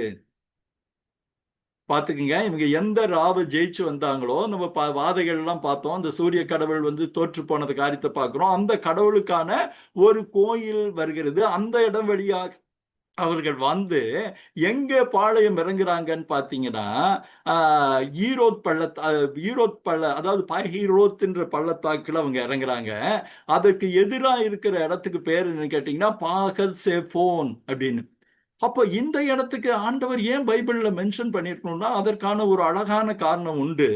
இந்த அந்த ஈரோத் பள்ளத்தாக்குங்கிறது என்ன, அதுக்கு எப்படி நம்ம அர்த்தம் புரிஞ்சுக்கலாம்னு கேட்டா, அந்த இடம் வந்து கால்வாய்களின் வாய் என்று சொல்லப்படுறாங்க.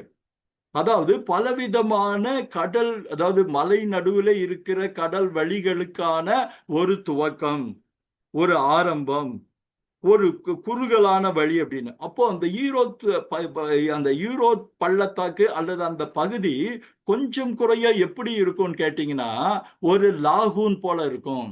லாகூன் நீங்க ஸ்ரீலங்கா போனவங்களுக்கு எல்லாருக்கும் தெரியும். அதாவது நிறைய இடத்தில் தண்ணீரால் சூழப்பட்ட இடங்கள் லாகூன் அப்படின்னு சொல்லுவாங்க. இன்னும் கொஞ்சம் வேற ஒரு அர்த்தங்களும் உண்டு. அப்போ அந்த பகுதியில் இருக்கும். அது மாத்திரம் முக்கியம் இல்ல, அந்த பாஹிரோத்துல வந்து என்னன்னு கேட்டீங்கன்னா, ஒரு பால் கடவுளுக்கு ஒரு பெரிய கோயில் இருந்தது. அந்த கடவுள் எதுக்கு ஃபேமஸ்ன்னு கேட்டீங்கன்னா, புயலுக்கும் காற்றுக்குமான ஒரு கடவுள். அதாவது புயல் அந்த கடவுளுடைய கட்டுப்பாட்டுக்குள்ள இருக்குன்னு சொல்லி அவங்க நம்புனாங்க. எவ்வளவு பெரிய ஒரு விஷயம் பாருங்க, நம்புனாங்க. அப்போ அதுக்கு எதற்கு எதிராக வந்து பாளையம் இறங்குறாங்க? பாகல் சாஃபோன் அப்படின்ற ஒரு இடத்திற்கு எதிராக வந்து பாளையம் இறங்குறாங்க. இந்த பாகல் சாஃபோன் அப்படிங்கிறது என்னன்னு கேட்டீங்கன்னா, பாகல் சோஃபோன் தான் அந்த புயலுக்கான கடவுள். இந்த பாய்ஹீரோத் என்னன்னு கேட்டீங்கன்னா, டைஃபூன் என்றவர்கள் வணங்குகிற கடவுளுக்கான ஒரு கோயில் இருக்கிற ஒரு இடம். அப்போ திரும்ப திரும்ப ஒரு காரியம் என்னன்னா, இவர்கள் எங்க எல்லாத்தையும் விட்டுட்டு வந்தாங்க. ஆனா ஒரு பக்கம் சூரிய கடவுள், ஒரு பக்கம் அந்த ஸ்டாம் கடவுளுக்கு எதிராக வராங்க, இன்னொரு பக்கம் டைஃபூன் என்று சொல்லப்படுகிற அவர்கள் வணங்குற தெய்வத்தின் கோயிலுக்கு ஓரமா வராங்க. இதை தாண்டி எங்க வராங்கன்னு கேட்டீங்கன்னா, மிக்தோல் என்ற இதற்கு நேராக வந்து பாளையம் இறங்குறாங்க. இந்த மிக்டோல் அப்படின்ற ஒரு இடம் என்னன்னு பாத்தீங்கன்னா, எகிப்து ராஜாவுடைய காவல் கோபுரம். அதாவது மறுபடி ஒரு மிலிட்டரி ஃபோர்ட் கிட்ட அதுக்கு எதிராக வராங்க. இப்போ அந்த மக்களுக்கு எப்படி இருந்திருக்கும் பாருங்க. நம்ம வழக்கமான வழியில போயிருந்தா தப்பிச்சிருக்கலாம். ஆனா வேறு ஒரு வழியில கடவுள் நடத்துறாரு. இந்த கடவுள் நடத்துற அந்த வழிகளில் எல்லாம், முக்கியமான இடத்துல எல்லாம் எந்த தெய்வங்களை ஒண்ணுமில்லைன்னு சொன்னாங்களோ, ஒருவேளை அந்த தெய்வங்கள் தொடர்பான காரியங்களிலேயே நம்ம வந்துட்டு இருக்கோம். அந்த தெய்வங்கள் ஒருவேளை பழி வாங்குமோன்ற எண்ணம் அவர்கள் மனதிலே இருந்திருக்க முடியும். இப்ப நீங்க பாத்தீங்கன்னா, நீங்க அந்த இந்த பாய் ஹாஹி ரோத்துங்கிறதுக்கு தான் அதுங்க வந்து ஈரோத்துன்னு சொல்லி நம்ம தமிழ் பைபிள்ல போட்டிருக்காங்க. நீங்க பாத்தீங்கன்னா, மவுத் ஆஃப் கேனல் ஃபேசிங் பால் ஜீஃபோன் இருக்கும். நீங்க நீங்க அதுக்கான டீட்டெயில்ஸ் எல்லாமே நீங்க பாக்குறீங்க. அதற்கான வேத ஆதாரத்தையும் பாக்குறீங்க. யாத்திராம 14:2, எண்ணாகமம் 33:7, 33:7லையும் பாத்தீங்கன்னா இந்த இது இருக்கும், பாகல் சேஃபோனுக்கு நேராக இறங்கினார்கள் அப்படின்னு. அப்போ இந்த 3 காரியங்களும் அவர்களுக்கு ஒரு பெரிய பயத்தை ஏற்படுத்தி இருக்கணும். எல்லாத்தை விட ஒரு பெரிய விஷயம் என்னன்னு கேட்டா, இந்த யூரோப் பள்ளத்தாக்குல வந்து அந்த இடத்துக்கு வந்து இப்ப நம்ம நௌபியா பீச் அப்படின்னு பாக்குறோம். நௌபியா கடற்கரைன்னு. இந்த கடற்கரை பெரிய வெளிப்பகுதியில அவங்க வந்து பெருந்திரளான மக்கள் வந்து இறங்கிட்டாங்க. ஆனா என்ன ஒரு பிரச்சனைன்னு கேட்டா, எதிரில் அவர்கள் போவதற்கு கடல் ஒண்ணுதான் இருக்கு. இந்த கீழ்ப்பகுதியில போனா அந்த எகிப்து ராஜாவுடைய மிக்டால் ஃபோர்ட் இருக்கு. இந்த மேல் பக்கம் அவங்க போக முடியாது. நீங்க அந்த படத்தை பார்த்தீங்கன்னா தெரியும், மேலே அந்த சின்ன சின்ன மேடா இருக்கிறதெல்லாம் வந்து மலை குன்றுகள். இப்ப க்ளோஸ்அப்ல காமிக்கிறப்போ உங்களுக்கு நல்லா புரியும். அந்த கீழே வெளிச்சமா இருக்கிற பகுதி தான் அந்த நவ்யா பீச். அவர்கள் வந்த பகுதி பார்த்தீங்கன்னா நடுவுல அந்த புழுவாட்டை நெளிஞ்சு வருது பாருங்க. அந்த பாதைகள் வழியா தான் அவங்க வந்திருக்கிறாங்க. ஒருவேளை இந்த பார்வோன் சேனைகள் எதிர்த்து வந்தா கூட இவங்க இந்த பக்கம் மிக்டோலுக்கு போக முடியாது. இந்த பக்கம் மலைகள் குன்றுகள் இருக்கு. இந்த பக்கம் வந்து எதிரில் இருக்கிற ஒரே வழி என்னன்னு கேட்டா கடல். அப்போ ஒரு வகையில நம்ம ட்ராப் ஆயிட்டோம்னு சொல்லி அவங்க கலங்க ஆரம்பிக்கிறார்கள். அவங்க கலங்குறத நம்ம பின்னாடி பார்க்க போறோம்.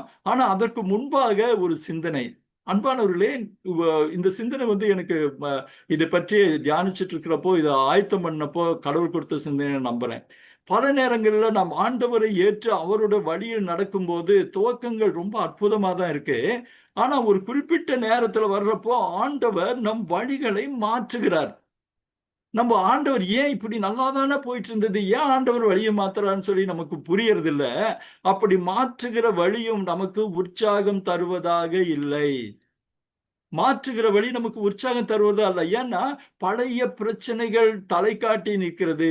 ஈத்தோமை போல, பாகல் செஃபானை போல, இன்னும் சொல்ல போனா அந்த பைஹராத்தை போல நிக்குது. நம்ம வழி தெரியாம மறுபடி இன்னொரு முட்டுச்சந்துல வந்து நிக்கிறோம் அப்படின்னு பலருக்கு பலவிதமான எண்ணங்கள் உண்டு. பலவிதமான கவலைகள் கூட உண்டு.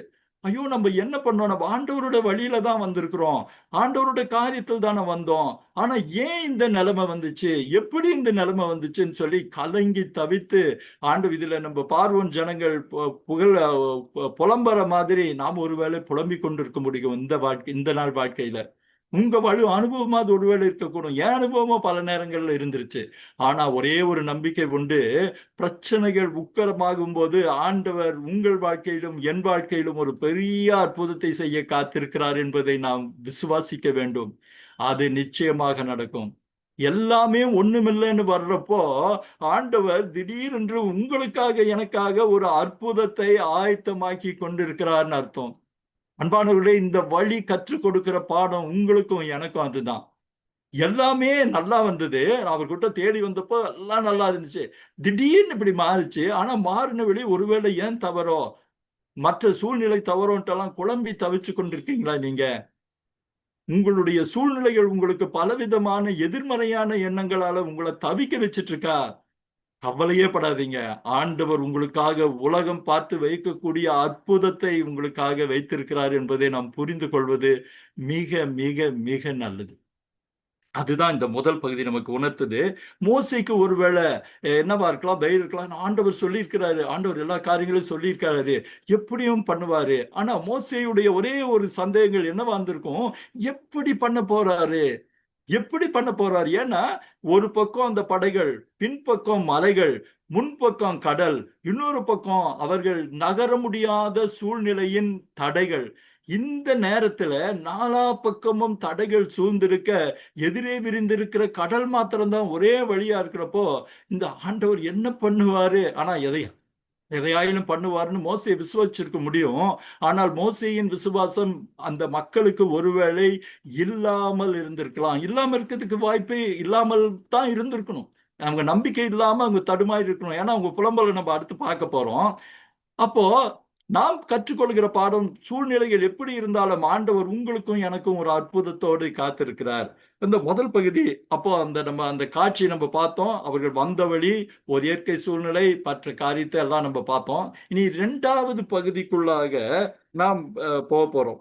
இது இரண்டாவது பகுதி என்னன்னு கேட்டீங்கன்னா, யாத்திராகமம் 14 5-9. 5-9. ஜனங்கள் ஓடி போய்விட்டார்கள் என்று எகிப்தின் ராஜாவுக்கு அறிவிக்கப்பட்ட போது ஜனங்களுக்கு விரோதமாய் பார்வோனும் ஊழியக்காரரும் மனம் வேறுபட்டு, நமக்கு வேலை செய்யாதபடி இஸ்ரவேலரை போக விட்டது என்ன காரியம் என்றார்கள். அன்பானவர்களே, இந்த பகுதியை உங்களுக்கு ஒரு காரியத்தை நான் நினைவூட்ட விரும்புகிறேன். ஏன்னா யாத்திராகமம் 12வது அதிகாரத்துல நம்ம பார்த்தோம், அந்த 10வது வாதை முடிஞ்சப்போ இந்த நடுராத்திரியில் அந்த பார்வோன் கூப்பிட்டு, நீங்க இப்பவே கிளம்பி போங்க சொல்லிட்டு கடைசியில ஒரு வார்த்தை சொல்றான். என்ன சொல்றான்? என்னையும் ஆசீர்வதியுங்கள் அப்படின்னு சொல்றதை நம்ம பார்த்தோம். ஆனா அந்த 2 அதிகாரம் கழிச்சு 14வது அதிகாரத்துல பார்த்தா எகிப்தின் ராஜாவுக்கு அறிவிக்கப்பட்ட போதுன்னு ஒரு வார்த்தையை பார்க்கிறோம். நம்ம 12வது அதிகாரத்துல என்ன பண்ணோம், அவன் தான் நீங்க போங்க உடனே போங்கன்னு அறிவிச்சான். இப்போ எகிப்தின் ராஜாவுக்கு அறிவிக்கப்பட்ட போதுங்கிறப்போ இந்த ராஜா ஒருவேளை பார்வோன் இல்லையோ இல்லை வேறு விதமோங்கிற ஒரு சிறு குழப்பம் முரண்பாடு எல்லோருக்கும் உண்டு. ஒருவேளை இந்த யாத்ராமம் நிகழ்ச்சியை பத்தி நாங்க நிகழ்ச்சியை சால்வேஷன் டிவிக்காக தயாரிச்ச போதும் இந்த கேள்வி வந்தது. ஆனா அப்போது அதற்கு ஒரு அற்புதமாய் ஒரு விடை கிடைத்தது. அந்த ராஜா யாரு, இந்த ராஜா யாரு அப்படிங்கறத பத்தின ஒரு ஆதாரபூர்வமான ஒரு காரியம் கிடைச்சது. kingscalendar.com. அது நான் இப்ப விளக்கமா சொல்ல விரும்பல, ஏன்னா நேரமும் கிடையாது நமக்கு. ஒருவேளை இதை அறிந்து கொள்ள விருப்பம் இருக்கிறவங்க நீங்க என்னன்னா அந்த 17வது எபிசோடுக்கு நீங்க போய் பார்த்தீங்கன்னா இதை பற்றின ஒரு பெரிய விளக்கத்தை நீங்கள் பார்க்கக்கூடும். அதனால தயவுசெய்து இந்த யாத்திராம 17வது எபிசோடுக்கு நீங்க போங்க. அந்த காரியம் என்ன, அந்த பார்வோனா இந்த பார்வோன், இந்த பார்வோனா அந்த பார்வோன் என்கிற புதிருக்கு உங்களுக்கு நிச்சயமாக விடை கிடைக்கும். சரி, இனி நம்ம அடுத்த 14:5 பார்த்தோம். 14:6 நீங்க பார்த்தீங்கன்னா இன்னொரு காரியம் இருக்கு. என்னன்னா ஜனங்கள், அவன் தன் ரதத்தை பூட்டி தன் ஜனங்களை கூட்டிக் கொண்டு நீங்க அந்த பாருங்க, பிரதானமான 600 ரதங்களையும் எகிப்தில் உள்ள சகல ரதங்களையும் அவைகள் எல்லாவற்றுக்கு அதிபதிகளான வீரரையும் கூட்டிக் கொண்டு போனான். இது என்னங்க, இது இவங்க ஒரு பெரிய சண்டைக்கு போற மாதிரி பார்வான் அவ்வளவு ஆங்காரமா கிளம்புறத பாக்குறோம். அவர்கள் அடிமை ஜனங்கள். ஆனா இவனுக்கு வந்த கோபத்துல என்னன்னா, அவன் ரதத்தை பூட்டி 600 ரதங்கள் மற்றும் பாத்தீங்கன்னா எகிப்தில் உள்ள சகல ரதங்கள் அவைகள் எல்லாவற்றுக்குமான அதிபதிகளையும் வீரரையும் கூட்டிக் கொண்டு கிளம்புறான். ஒருவேளை இஸ்ரேல் ஜனங்கள் நிசான் மாதம் 14-15 அவங்க கிளம்பி போயிருந்தாங்கன்னா இவர்கள் கிளம்புவதற்கு ஒருவேளை ஒரு வார காலம் அல்லது 3 பலவிதமான கருத்துக்கள் உண்டு. 3 நாள் இருக்கலாம், ஒரு வாரம் இருக்கலாம் அப்படின்னு. ஆனா ஒரு வாரங்கிறது ஒரு சௌகரியமான ஒரு காரியம். ஏன்னா இந்த ஜனங்கள் கால்நடையாக நடந்து வராங்க, இவங்க ரதத்தை பூட்டி கொண்டு வராங்க. அப்போ இதுல வர்றது ஒரு பெரிய விஷயம் என்னன்னா, ரதத்தை பூட்டி கொண்டு வரும்போது அவர்கள் சுக்கோத்து வரைக்கும், ஒருவேளை கிட்டத்தட்ட ஏத்தாம் வரைக்கும் கூட அவர்கள் நல்ல ஒரு ஹைவேஸ்ல வந்திருக்க கூடும். ஏன்னா மோசே ஆரம்பத்துல தெரிவு செஞ்சது ஹைவேஸ் தான். நல்லா பிரச்சனை இல்லாம அத்தனை பெருந்திரளான ஜனங்களை கூட்டி, நீங்க பாக்குறீங்க முக்கியமான வணிக பாதை அப்படின்னு போட்டிருக்காங்க. ட்ரேட் ரூட் அப்படின்னு சொல்லி ஆங்கிலத்துல சொல்லுவாங்க. இந்த ட்ரேட் ரூட்ல தண்ணி இருக்கும், நிழல் இருக்கும், பல பயண வசதிகள் எல்லாமே இருக்கும். இதுல தான் அந்த ரதங்கள் வந்திருக்க கூடும். ஆனா அங்க வந்ததுக்கு அப்புறம் அவர்கள் ஒருவேளை கேள்விப்பட்டு இருந்திருக்க கூடும். ஏன்னா ஏத்தாம்ல அவர்களுடைய படைக்கான ஒரு ஒரு ஃபோர்ட் இருக்குதுன்னு சொன்னோம். ஒரு குட்டி ரெஜிமெண்ட் மாதிரி ஒண்ணு இருக்கு, நம்ம பார்த்தோம் படை வசதிகள். அவங்க என்ன சொல்லிக்கணும், இல்ல இல்ல இந்த ஜனங்கள் இப்படி போகல, இவங்க கீழே இறங்கி போயிருக்கிறாங்க, கீழே போனாங்க, எங்க போனாங்கன்னு தெரியல அப்படின்ற ஒரு தகவலை கொடுத்து இருந்திருக்க கூடும். அப்போ அவர்கள் திரும்பி வரும்போது அவர்களுடைய வேகம் மட்டுப்பட்டிருக்கும். ஏன் மட்டுப்பட்டிருக்கும்னு கேட்டா, அவர்கள் அந்த வாடிஸ் அல்லது மலைப்பாதை வழியாக தான் அவர்கள் கீழே இறங்கி இருக்க வேண்டும். நீங்க பாருங்க, நீங்க அந்த படத்தை ரொம்ப அழகா போட்டிருக்காங்க. வர்த்தக பாதையில் செல்லாமல் இந்த பாதையில் திரும்புறாங்கன்றப்போ நீங்க அந்த கரல் கரலா இருக்கிற கருப்பா இருக்கிறதெல்லாம் மலைப்பகுதி வரும். இது ஏரியல் ஷாட்டுங்கிறது ஞாபகத்தில் வச்சுக்கலாம். அதில் நடுவில் இருக்கிற புழு மாதிரி இருக்கிற பகுதி தான் அந்த மலைகளுக்கு நடுவில் இருக்கிற பாதைகள். இந்த பாதைகள் நேர் பாதைகள் கிடையாது, அங்கே இங்கேயும் வளைஞ்சிருக்கும், போயிருக்கும். அப்படிதான் இஸ்ரேல் ஜனங்க வந்தாங்க. ஆனா அவங்க கால்நடையாக வந்தாங்க. இவங்க ரதத்துல வருகிறப்போ கால தாமதம் தவிர்க்க முடியாதது. அப்போ அவங்க ஈரோத் பள்ளத்தாக்குல பாளையம் இறங்கி இருக்கிறப்போ அவர்கள் பின்பாக வந்து கொண்டிருப்பதை அவர்கள் தெரிஞ்சிருக்க முடியும். நீங்க பாத்தீங்கன்னா கர்த்தர் எகிப்தின் ராஜாவாகிய பார்வோன் இருதயத்தை கடினப்படுத்தினார் அப்படின்னு. கடைசி முறையா பார்வோனுடைய இருதயம் கடினப்படுகிறது. நம்ம அந்த கணக்கு வச்சுட்டு வந்தீங்கன்னா இப்ப பார்க்கலாம். ஏன் கடினப்பட்டு ஆண்டவரின் முழு பராக்கிரம வல்லமையை உலகம் அறிந்து கொள்ளத்தக்கதாக கர்த்தர் எகிப்து ராஜாவாகிய பார்வோனின் இருதயத்தை கடினப்படுத்தினார். ஆனா இவங்க பலத்த கையுடன் புறப்பட்டு போனாங்கன்னு அடுத்த வசனம் இருக்கு. ஆனா அவங்க பின்தொடர்ந்து வராங்க. நீங்க அந்த அடுத்த வசனத்தை பார்த்தீங்கன்னா, அவர்கள் ஈரோத் பள்ளத்தாக்கின் முன்னடியிலே பாளையம் இறங்கி இருக்கிற அவர்களை கிட்டினார்கள். கிட்டினார்கள்னா அவர்களை நெருங்கினார்கள் அர்த்தம். பல நேரத்துல நம்ம அந்த ஒரு வார்த்தையை மாத்திரம் யோசனை பண்ணி பார்த்தோம்னா, என்னையா கிட்டிங்கிறது என்ன வார்த்தை அப்படின்னு இருக்கும். அப்போ இதை எப்படி நீங்க புரிஞ்சு கொள்ளலாம்னா, சமவெளியில் பாளையம் எங்கி இருக்கிற இஸ்ரேல் ஜனங்கள், தூர சுற்றி சூழ்ந்திருக்கிற மலைகளின் பாதைகளில் வந்து கொண்டிருக்கிற பார்வோனின் சேனைகள், அவங்க அங்கிருந்து பார்க்கிறப்போ கீழே பெருந்திரளான மக்கள் கூடியிருப்பதை அவர்கள் பார்க்கிறார்கள். அதை தான் அவங்க பார்க்கிற ஒரு காரியம். கிட்டி சேர்ந்தார்கள் அப்படின்னு பார்க்கணும் இல்லையா? மிக்தோல் ஈரோத்து நீங்க பார்க்கிறோம். அந்த மிக்தோலுக்கு மேல போன படத்தை போடுங்கப்பா, அப்ப அந்த படம் இன்னும் கொஞ்சம் தெளிவா இருக்கும். நீங்க பாத்தீங்கன்னா அந்த மேல் மலைப்பகுதி இதுல நீங்க ஓரளவு யூகிக்க முடியறது இருக்கு. அங்க சின்ன சின்ன ஒயிட் லைன் வந்து அந்த வழி, நீங்க அந்த லெஃப்ட் ஹேண்ட் சைட்ல பாத்தீங்கன்னா ஒரு கர்வ்டு வழியே இருக்கிறது தெரியும். சோ அந்த வழியா தான் அவங்க வரணும். இப்ப இவங்க ஜனங்கள் கூடி இருக்கிறாங்க. இவங்க மலைகளின் மேல் பகுதியில் இருந்து கொண்டு அந்த ஜனங்களை பார்க்கிறார்கள். நீங்க அந்த வசனத்தை பாருங்க. பார்வோன் சமீபித்து வருகிற போது இஸ்ரவேல் புத்திரர் தங்கள் கண்களை ஏறெடுத்து பார்த்து எகிப்தியர் தங்களுக்கு பின்னே வருகிறதை கண்டு மிகவும் பயந்தார்கள். அவங்க கீழே இருந்து தலையை உயர்த்தி பார்க்கறாங்க. அப்போ அந்த குதிரைகள் ரதங்கள் வருகிற சப்தத்தோட சற்று தள்ளி இருக்கிற மலைகளிலிருந்து அந்த படை எகிப்திய பார்வோனின் சேனை வருகிற சப்தத்தை கேட்டார்கள். ஒருவேளை அந்த புழுதி எழும்பி இருக்கலாம். அந்த மலைப்பகுதி ரொம்ப அமைதியான பகுதி, எங்கேயும் ஸ்பீக்கர் இருக்கிறதெல்லாம் கிடையாது. அப்போ அந்த சப்தம் மிக தெளிவாக அவர்களுக்கு கேட்டிருக்கும். அதை கண்டு அவர்கள் என்ன பண்ணாங்க? மிகவும் பயந்தார்கள், மிகவும் பயந்தார்கள். இந்த ரெண்டாவது பகுதி நீங்க எப்படி அந்த காட்சி என்னன்னு சொன்னா, இந்த இஸ்ரேல் பார்வோன் சேனைகள் புறப்படுகிற காட்சியை நீங்க கற்பனை பண்ணிக்கலாம். அவர்கள் அந்த அரண்மனையிலிருந்து கிளம்புறது, அந்த ரதங்கள் கஜாபதி துரோபிகள்னு சொல்லுவாங்க இல்லையா, அவங்களோட கிளம்பி வருகிறது, அவர்கள் வருகிற வழியெல்லாம் உங்க மனசுக்குள்ள ஓடி இருக்கலாம். வந்து மலையின் மேலே நிற்கிறார்கள். மலையின் உயரமான பகுதியிலே அவர்கள் நின்று கீழே பார்க்கும்போது என்ன, பள்ளத்தாக்கிலே, ஈரோட் பள்ளத்தாக்கிலே அந்த ஜனங்கள் கூடி இருக்கிறதை பாக்குறாங்க. இவங்க இங்கிருந்து தலையை உயர்த்தி பார்க்கிறப்போ தூரத்துல பார்வோனின் சேனைகள் வருகிறத பாக்குறாங்க. அப்போ ஒரு காரியம், மிக அழகான ஒரு காரியம். என்னது? அப்பொழுது இஸ்ரேல் புத்திரர் கர்த்தரை நோக்கி கூப்பிட்டார்கள். அடுத்த வசனத்துல உங்க புலம்புறது இருக்கட்டும், அது ரெண்டாவது காரியம். நீங்க என்னன்னா, அப்பொழுது இஸ்ரவேல் புத்திரர் கர்த்தரை நோக்கி கூப்பிடுகிறார்கள். பிரச்சனையின் உச்ச கட்டத்தில அவர்கள் கர்த்தரை நோக்கி கூப்பிட்டார்கள். அதுதான் ரொம்ப அழகான விஷயம். ஒருவேளை அவர்களது விசுவாசத்தை ஆண்டவர் கண்டு அதை கனப்படுத்துகிறது நம்ம அடுத்து வருகிற வசனங்கள்ல நம்ம பார்க்க போறோம். ஆனா முக்கியமான காரியம் என்னன்னு கேட்டா, அவர்கள் கர்த்தரை நோக்கி பார்த்தார்கள், மிகவும் பயந்தார்கள் அப்படின்னு நம்ம சொல்லுது. பார்த்து கர்த்தரை நோக்கி கூப்பிட்டார்கள். they cried out to Lord அப்படின்னு சொல்லி பல ஆங்கில பதிப்புல பார்க்கிறோம்.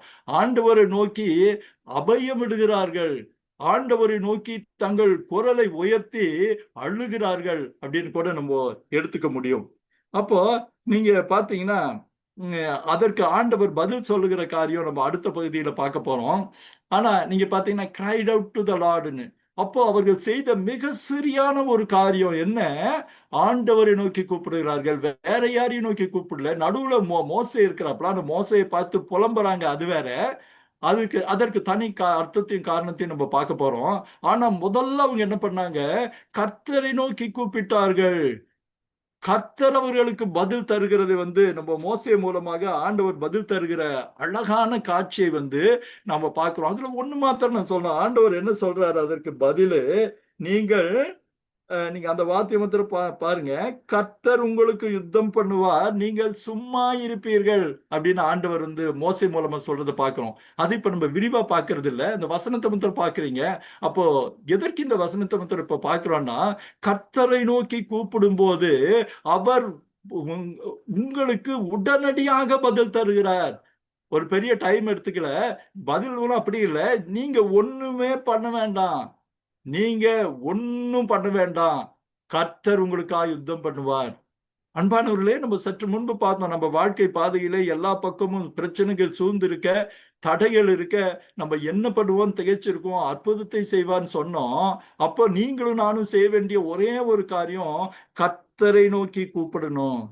அவரிடத்தில் உங்கள் கண்ணீரை ஊற்றுங்கள், அவரிடத்தில் உங்கள் குரலை எழுப்புங்கள். நீங்க அப்படி எழுப்பும் போது கர்த்தர் நமக்காக யுத்தம் செய்வார்.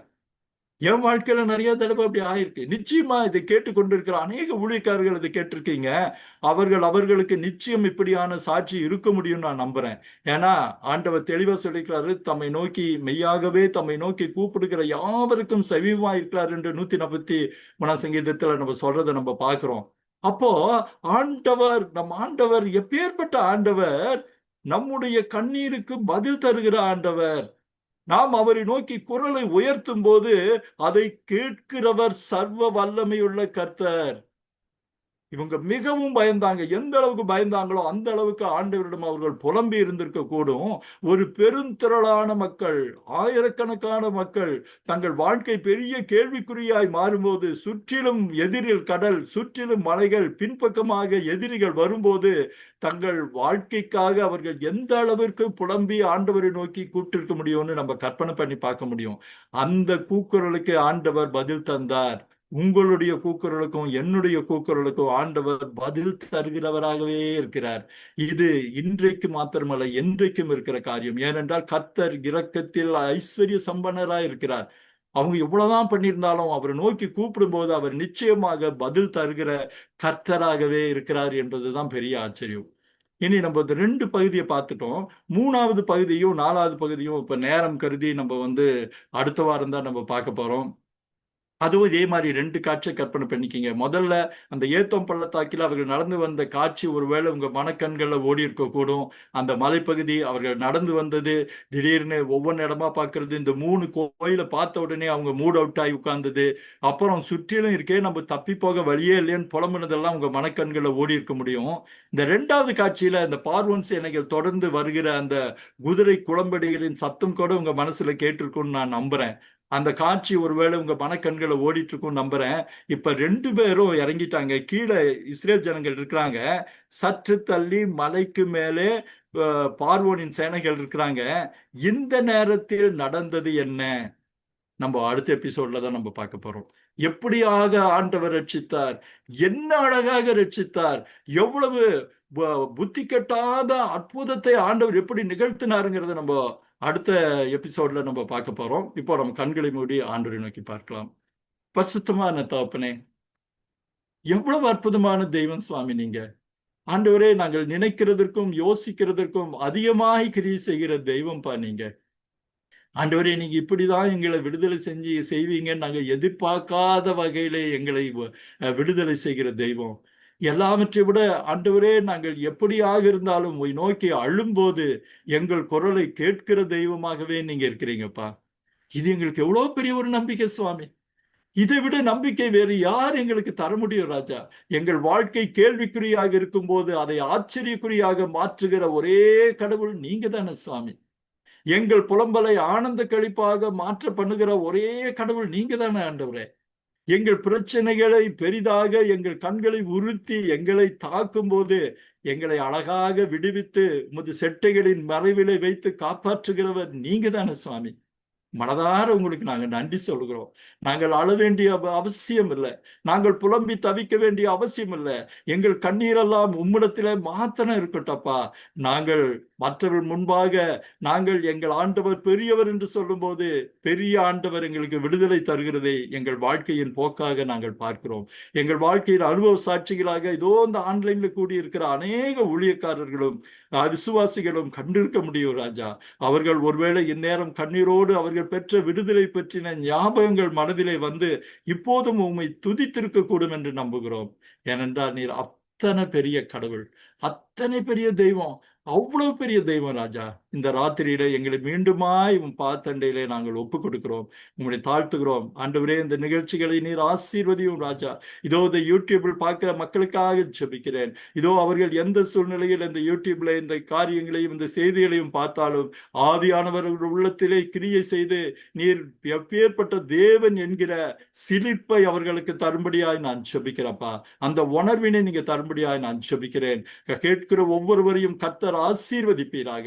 ஆண்டவரே, இது ஒரு மனுஷன் சொல்லுகிறதாய் அல்ல ஆண்டவரே, நீர் சொல்லுகிற விசுவாச வார்த்தைகளாய் அவர்கள் எடுத்துக்கொள்ளட்டும் சுவாமி. ஆவியானவர் பேசுகிறதாய் அவர்கள் ஏற்று உம்மை இன்னும் இருக பற்றிக்கொள்ள நான் ஜெபிக்கிறேன். எங்களை தாழ்த்தி உங்க பாதத்தண்டையில ஒப்புக் கொடுக்கிறோம் சுவாமி. எல்லாவற்றையும் அன்பின் தெய்வம் அருள்நாதர் யெஷுவாவின் அற்புதமான நாமத்திலே உம் பாதம் பணிந்து எங்கள் ஜெபங்களை ஏறெடுக்கிறோம். அப்பா லோஹிம். ஆமேன், ஆமேன். அன்பானவர்களே, இது இனி உங்க நேரம். நீங்க எல்லாரும் உங்க கருத்துக்களை தாராளமா பகிர்ந்துக்கலாம்.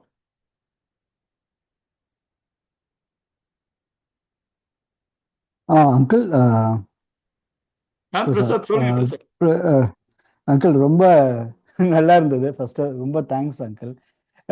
என்ன ஒரு ஒரு ஒரு நல்ல விஷயம்னா, ஒரு ஸ்காலர்லி அப்ரோச்ல நல்ல ஒரு டீடைல்டு ஸ்டடி அண்ட் அனாலிசிஸ் பண்ணி ஒரு ரெஃபரன்ஷியல் பெர்ஸ்பெக்டிவும் கொடுத்து, அந்த பார்சமா ஒரு யாரோ நீங்க சொன்னீங்க, அந்த மாதிரி ஒரு ரெஃபரன்ஷியல் பெர்ஸ்பெக்டிவ் அவரு கொடுத்து நீங்க நல்லா கொண்டு போனீங்க. ரொம்ப டேவிட் பாசன், அது ரொம்ப நல்லா இருந்தது அங்கிள்.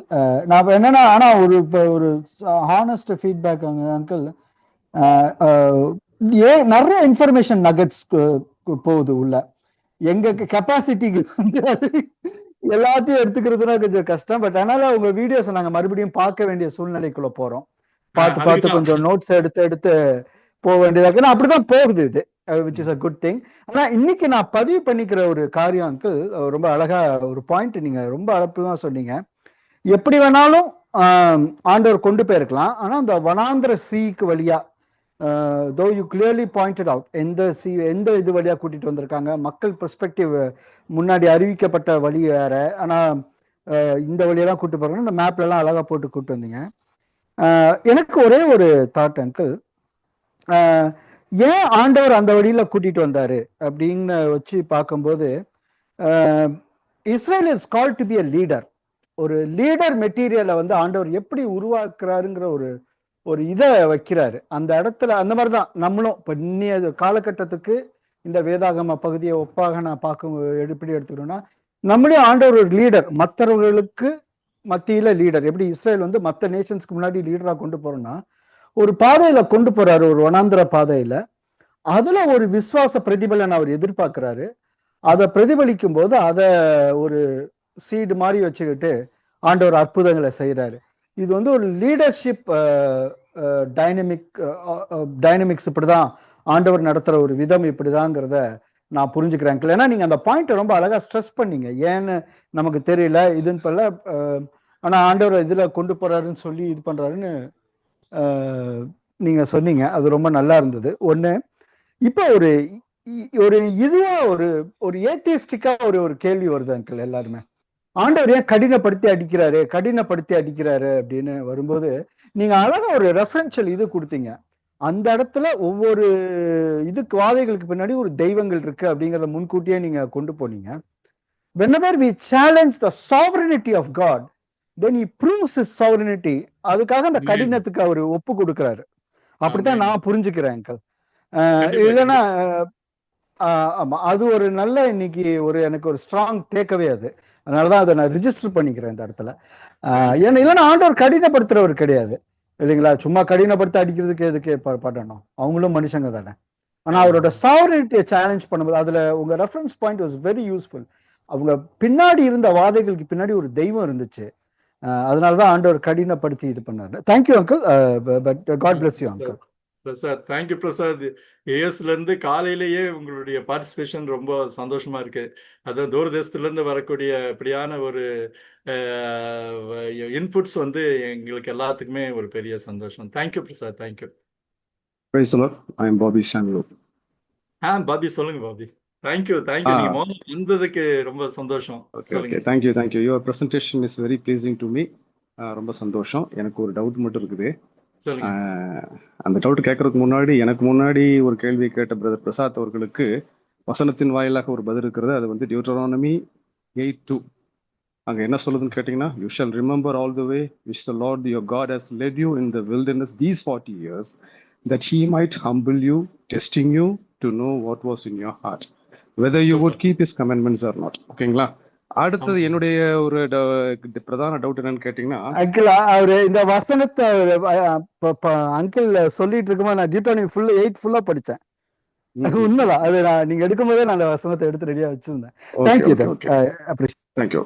என்னுடைய இது என்னன்னு கேட்டீங்கன்னா, யூதர்களுடைய நம்பிக்கையின்படி, அவர்களுடைய புரிதலின்படி எய்லாட் அப்படிங்கிற இடத்துல வருஷம் வருஷம் வந்து பாத்தீங்கன்னா பாஸ் ஓவர் டைம்ல அந்த 7th day of the Passover தான் there was a crossing in the sea அப்படிங்கறது அவங்களுடைய நம்பிக்கை. அதாவது அன்லெவன் பிரெட்ஸோட 7th டே. கரெக்ட் அப்போ கரெக்ட். அப்போ அப்போ 1 வீக் டிராவலிங் டைம் எக்ஸாக்டா இருந்திருக்கு டே 1 பாஸ் ஓவர் நைட்ல இருந்து. இப்போ எனக்கு என்ன டவுட்னா, Passover if it happened in the delta region, இந்த நைல் நதி கரையோரத்துல தான் அவங்களுடைய ராமசீஸ் கோஷேன் எல்லாம் இருக்கு. ஆமா. அப்படி இருக்கிற போது அங்கிருந்து வந்து பாத்தீங்கன்னா கல்ஃப் ஆஃப் அகாபாவுக்கு வந்து 400 கிலோமீட்டர்ஸ் இருக்கிறதாக ஜியோகிராபிக்கல் ஸ்டடி படி நான் புரிஞ்சுக்கிறேன். So this 400 is it possible within a week time அப்படிங்கறது எனக்கு ரொம்ப நாளா ஒரு டவுட் இருந்தது. இல்ல அது என்ன, அதுக்கு வந்து பலவிதமான இது சொல்றாங்க. ஆரம்பத்துல அவங்க வந்து ஒரு நாளைக்கு வந்து 40 கிலோமீட்டர் நடந்தாங்களாம். ஆல்மோஸ்ட் இங்க சுக்கோத்துக்கு அதுக்கும் வந்து 40 கிலோமீட்டர், ராம்சேஸ் டு சுக்கோத். அதை வந்து ஒரு நாள்ல கிடக்குறாங்க. சுக்கோத்துல இருந்து ஏத்தாமுக்கு வந்து கிட்டத்தட்ட அதுவும் வந்து ஒரு 25 இருந்து 35 மைல் கிலோமீட்டர் சொல்றாங்க. அதையும் ஒரு நாள்ல கிடக்குறாங்க. இந்த ஏத்தோம்ல இருந்து இவங்க வர்றதுக்கு தான் அந்த ரைட், இந்த வழி வந்து இப்ப நம்ம பாக்குறது வந்து இந்த பிளேஸ் டு பிளேஸ். இவங்க இந்த வாடி வழியா இறங்குறப்போ அது ஷார்ட்கட், அது வந்து உங்களுக்கு காமிக்காது. அதை எனக்கு தெரிஞ்ச வரைக்கும் நான் சொல்றேன். நான் அதுல ஒருவேளை அவங்க 5 நாட்களுக்குள்ள வந்திருக்கலாம். பட் என்ன, அவங்க வந்துட்டாங்கிறது ஒருவேளை நாள் வந்து ஒரு நாள் கூடவோ குறைவோ இருக்கலாம். ஆனா என்னன்னா, நான் நீங்க சொன்னது ஒண்ணு நான் நம்புறேன். கரெக்டா இந்த அன்லிவன் அந்த 7வது நாள்ல தான் அவங்க வந்து அங்க அந்த இதுக்கு வந்திருப்பாங்கன்னு சொல்லி நம்புறேன் நான். ஏன்னா பல காரியங்கள் அப்படிதான். அந்த நிசான் மாத்துடைய இந்த ஒரு டைம் அதை பத்தி நம்ம பார்த்தோம், ஆக்சிஸ் ஆஃப் ரிடம்ஷன் அப்படின்ட்டு, எப்படி அந்த நிசான் மாத்தின் நாட்கள் வந்து பல்வேறு சம்பவங்களோட கோயின்சைட் ஆகி போகுதுன்னு பார்த்தோம். அப்படி பார்த்தா அநேகமா அந்த நாள்ல தான் அவங்க வந்திருக்கணும். அவங்க ஆண்டவர் விடுதலை ஆகிற நாள் இருக்கு இல்லையா, அந்த நாள் அப்பவா தான் இருந்திருக்கணும்னு நினைக்கிறேன் நான். பட் இதை வந்து என்னன்னா ரொம்ப கிளியரா நம்ம வெரிஃபை பண்ண முடியாது. So that is so. ரொம்ப தேங்க்ஸ் பாபி, நீங்க கடைசியா வந்ததுக்கு ரொம்ப சொன்னீங்க சந்தோஷம். பாத்தீங்களா, ரொம்ப கடைசியா உங்களுடைய சொன்னீங்க இன்புட் பாத்தீங்களா, தான் வேணும். இந்த மாதிரியான ஒரு அழகான ஒரு இன்சைட்ஸும் இன்புட்டும் ரொம்ப பிரயோஜனமா இருக்கும். கேட்கறவங்க மற்றவங்களுக்கும் இது ரொம்ப யூஸ்ஃபுல்லா இருக்கும். எஸ், நீங்க கடைசியா சொன்ன வார்த்தை எனக்கு ஏற்றுக்கொள்ளும்படியாக இருக்கு. we hope we believe because the bible says. Yeah, correct correct. Thank you. So எனக்கு ரொம்ப நாள் அது டவுட் இருந்தது. Thank you for your explanation and your kind cooperation and thank you all. Thank you so much. Thank you.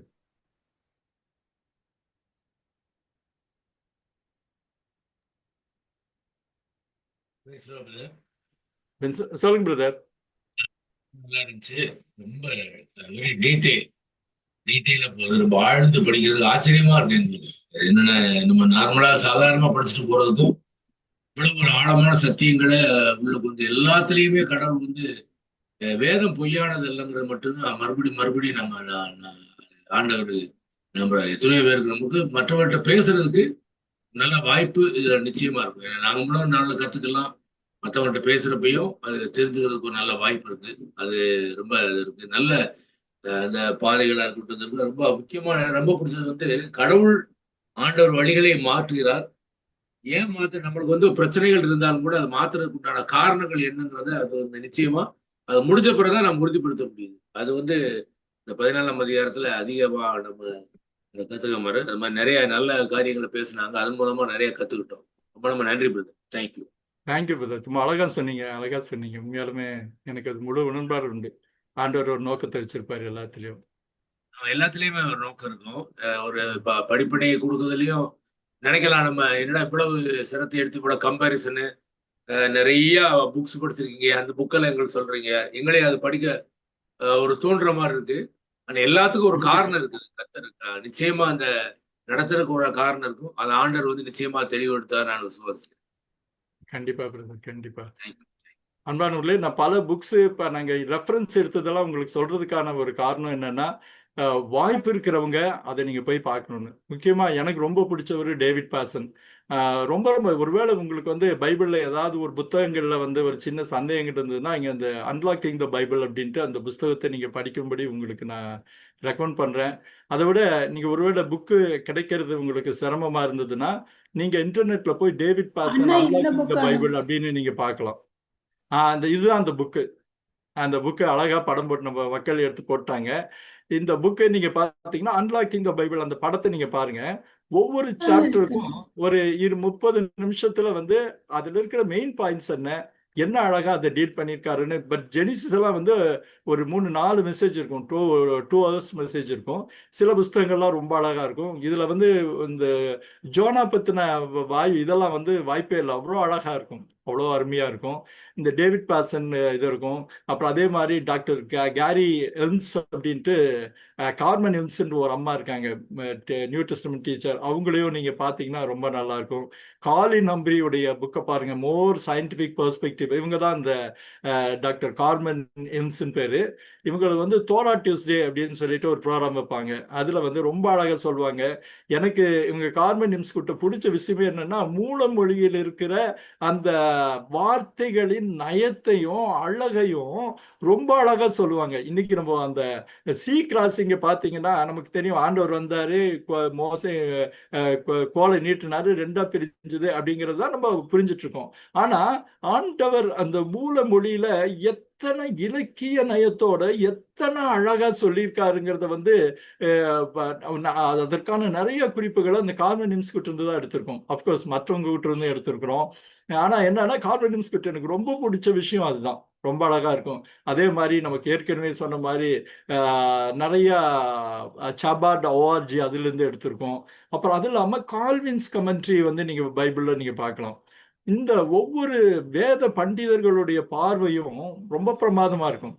ஒருவேளை நீங்க படிக்கிறப்ப நம்ம பைபிளை வந்து எவ்வளவு அழகான பைபிள் ஒரு வசனம் இருக்கு இல்லையா, வேதத்தின் ரகசியங்களை பார்க்கும்படி என் கண்களை திறந்தருளும், வேதத்தின் மகத்துவங்களை பார்க்கும்படி என்னை உணர்வுள்ளவனாய் மாற்றும்னு சொல்ற மாதிரி இவைகளை நம்ம பார்த்து நம்ம வேதத்தை அணுகும் போது நமக்கான ஒரு புது உலகம் திறக்கிறத நீங்க பார்க்கலாம். அந்த ஸ்டெடி லைட் ஓஆர்ஜில பாத்தீங்கன்னா அதுலயும் நிறைய கால்வின்ஸ் கமெண்ட்ரி உண்டு. அப்புறம் மற்றவர்களுடைய கமெண்ட்ரி உண்டு. இதெல்லாம் படிச்சுட்டு நீங்க பைபிளை படிச்சீங்கன்னா ரொம்ப ஆச்சரியமா இருக்கும். நான் ஏற்கனவே சொன்ன மாதிரி நியூ ஜெருசலேம் பைபிள்னு ஒரு பைபிள் இருக்கு. அதுல வந்து நீங்க சங்கீதங்களை படிச்சீங்கன்னா உங்களுக்கு நிச்சயமா ஒரு புது அனுபவம் கிடைக்கும். அது நான் ரொம்ப கஷ்டப்பட்டு அடைக்கிறேன், ஏன்னா அதை ஆரம்பிச்சா என்னால நிறுத்த முடியாது. ஆனா உங்களுக்கு நான் ரெக்கமெண்ட் பண்றேன், நீங்க அதை பார்க்கலாம், படிக்கலாம்னு. நம் வேதத்தை ஆய்ந்து அறிவது இரவும் பகலும் அவருடைய வார்த்தைகளில் தியானமா இருக்கிற மனுஷன் பாக்கியவான்கிறது. இப்படியான விவரங்களையும் ஆழங்களையும் பார்க்கும்போது தான் அந்த நியூ ஜெருசலேம் பைபிள் இருக்கு பாத்தீங்களா, அந்த பைபிள் ரொம்ப அழகா இருக்கும். அது இல்லாதபடிக்கு ஆல்ஃபர்ட் எல்டர்ஷாம் உடைய ஜீசஸ் த டைம்ஸ் ஆஃப் மெஸ்ஸையாவில இருந்தும் கூட அவ்வப்போது சில குறிப்புகள் எடுத்திருக்கோம். மொத்தத்துல என்னன்னா தமிழ்ல இப்படியான விவரமாய் சொல்லக்கூடிய காரியங்கள் மிக குறைவுங்கிறதுனால அந்த இடத்தை, அந்த இடைவெளியை இட்டு நிரப்புகிற இந்த டேட்ஸ் அண்ட் டைம்ஸ் செய்ய அந்த படங்கள் பாக்குறீங்க, ரொம்ப அழகான படம். ஒரு பெரிய புக், ஒரு 900 பக்கம் இருக்கக்கூடிய ஒரு பெரிய புக் அது. அப்போ நம்ம தமிழ்ல இதை மக்களுக்கு கொடுக்கணும். ஏன்னா நிறைய பெண்கள் வந்து பைபிள்ல ரொம்ப இன்ட்ரெஸ்டா இருக்காங்க. ஒரு வகையில சொல்லப்போனா இந்த நிகழ்ச்சியை கூட கலந்துட்டாங்க குட்டுன்னு ஒரு பெண், மேரி பிந்துன்னு. அவங்க கூட சொன்னாங்க எனக்கு இது மாதிரி தெரிஞ்சு ரொம்ப ஆசையா இருக்குன்னு. இன்னும் நிறைய பேர் சொன்னாங்க. அவங்களுக்கான தமிழ்ல சொல்லக்கூடிய, ஒருவேளை அவங்களுக்கு எல்லாருக்கும் இங்கிலீஷ் தெரியாதுன்ற அர்த்தத்துல இல்ல, பட் நம்ம தாய்மொழியில ஆண்டவருடைய மகத்துவங்களை பற்றி விரிவா கேட்கிறப்போ அதோடைய அனுபவமே தனிதான். அதுக்காக தான் இந்த முயற்சியில ஒருவேளை என்னடா இன்னும் யாத்திராமோன்னு 5 மாசமா ஓடிட்டு இருக்கே அப்படின்னு பல பேர் நினைக்க கூடும். ஆனா என்னன்னா ஒவ்வொரு அத்தியாயமும் நம்ம நினைவில் வைத்துக்கொண்டு நம்ம வாழ்க்கையோடு ஒப்பிட்டு பார்க்கக்கூடிய அனுபவங்கள் ஏராளமா உண்டுங்கிறதுக்காக தான் அப்படி போயிட்டு இருக்கோம். இந்த நிகழ்ச்சி ஆரம்பிக்கிறப்ப சாமு தான் சொன்னாப்புல, ஆனா லேட்டா போனாலும் பரவாயில்லனா இன்னும் விவரங்கள் நமக்கு வேணும். இந்த விவரங்கள் வந்து சும்மா கேட்டு போறது இல்ல, மனசோட ஆழத்துல பதிய வச்சுக்கிறது, ஆண்டவருடைய மகத்துவங்களை நம்ம தெரிய வச்சுக்கிறது ரொம்ப அழகா சாம் சொன்னாப்ல. அதுதான் இப்போ மற்றவங்களுக்கும் சொல்ல ஆசைப்படுறேன். அந்த முயற்சி தான் நாங்க தீவிரமா இறங்கியிருக்கோம். தொடர்ந்து எங்க நிகழ்ச்சிகளுக்கா ஜெபம் பண்ணிக்கங்க. வேறு சில பேர் உங்க கருத்துக்களை சொன்னீங்கன்னா இன்னும் ஒரு 5 மினிட்ஸ்ல நம்ம முடிச்சிடலாம்.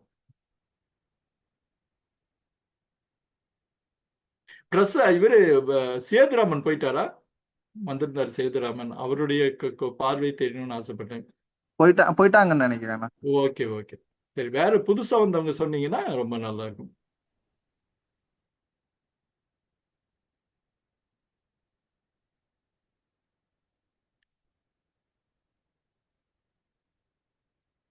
சாம், ஆனா நீங்க சொன்ன பல கருத்துக்கள் இப்ப சொல்லிருங்க. நீங்களும் எலிசபெத் சொன்னதுக்கு அப்புறம் நம்ம கன்க்ளூட் பண்ணலாம். ஆமாண்ணா, ரொம்பவே அருமையா இருந்தது நீங்க சொல்ற ஒவ்வொரு விளக்கமும். அண்ணா பிரசாத் அண்ணா சொன்ன மாதிரி நீங்க நிறைய சொல்றீங்க. நாங்க ரீகால் பண்ணிக்கிறதுக்கு நாங்க கொஞ்சம் ஸ்லோவா தான் இருக்கோன்ற மாதிரி திருப்பி வீடியோ எல்லாம் பார்க்க வேண்டியதா இருக்குது. அதனாலதான். ஆனா அவ்வளோ டீட்டெயில் சொல்றீங்க. இப்ப நம்ம படிக்கும் போது ஒண்ணு புரிஞ்சுப்போம், நாம கூட இருந்திருக்கோம். அப்ப இந்த 10 கமாண்ட்மெண்ட்ஸ் மூவி அத பார்த்து அந்த மாதிரி அந்த படமே ஒரு பிரம்மாண்டமா அந்த டைம்ல எடுத்தது அப்படின்னு சொல்லுவாங்க. ஆனா நம்ம பைபிள்ல உள்ளதெல்லாம் நீங்க ஒண்ணு தனித்தனியா எடுத்து சொல்லும் போது எப்படி சொல்றது, அது அதை விடவே இது பிரம்மாண்டமா அப்படி தெரியுது. ஓ, இதனாலதானா இப்படியா அப்படின்ற மாதிரி இருக்கு. அவ்வளோ டீட்டெயிலா இருக்கு. அதனாலதான் சொன்னது. ஆனா இன்னும் என்னெல்லாம் இருக்கோ அதெல்லாம் சொல்லுங்க. நம்ம இன்னும் ரெட்சியை கிராஸ் பண்ணாடி கூட ஓகே, அதுக்கு முன்னாடி இருந்தே இன்னும் நிறைய தெரிஞ்சுக்க வேண்டியது தெரிஞ்சுப்போம், கிளாரிஃபை பண்ணிப்போம் அப்படின்ற மாதிரி அது சொல்லியிருந்தேன் நான். அதுதான் ரொம்பவே ஆழமா போயிட்டு இருக்கு.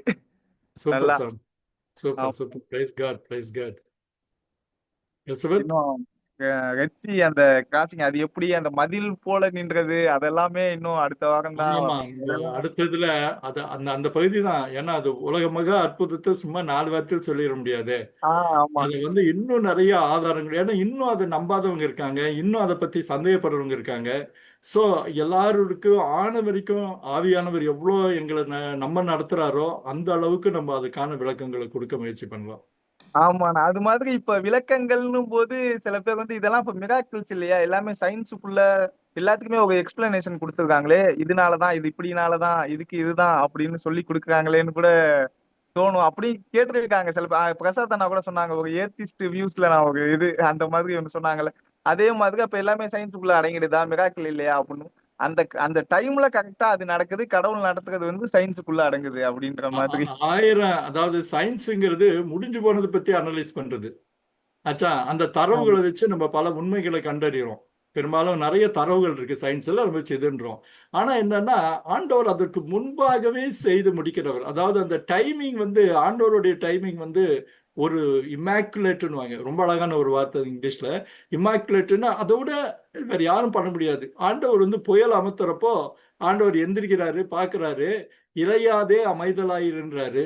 முதல்ல காத்து அடக்குறாரு, பிறகு அடல் அடங்குங்கிறப்போ அதுலயே அவருடைய அந்த சயின்ஸ் புரியுதுன்னு நம்ம நிறைய பேர் சொல்லுவாங்க. அப்போ ஆண்டவர் அந்த விஷயங்களை அழகா ஒன்று சேர்க்கிறது தான் பெரிய அற்புதம்.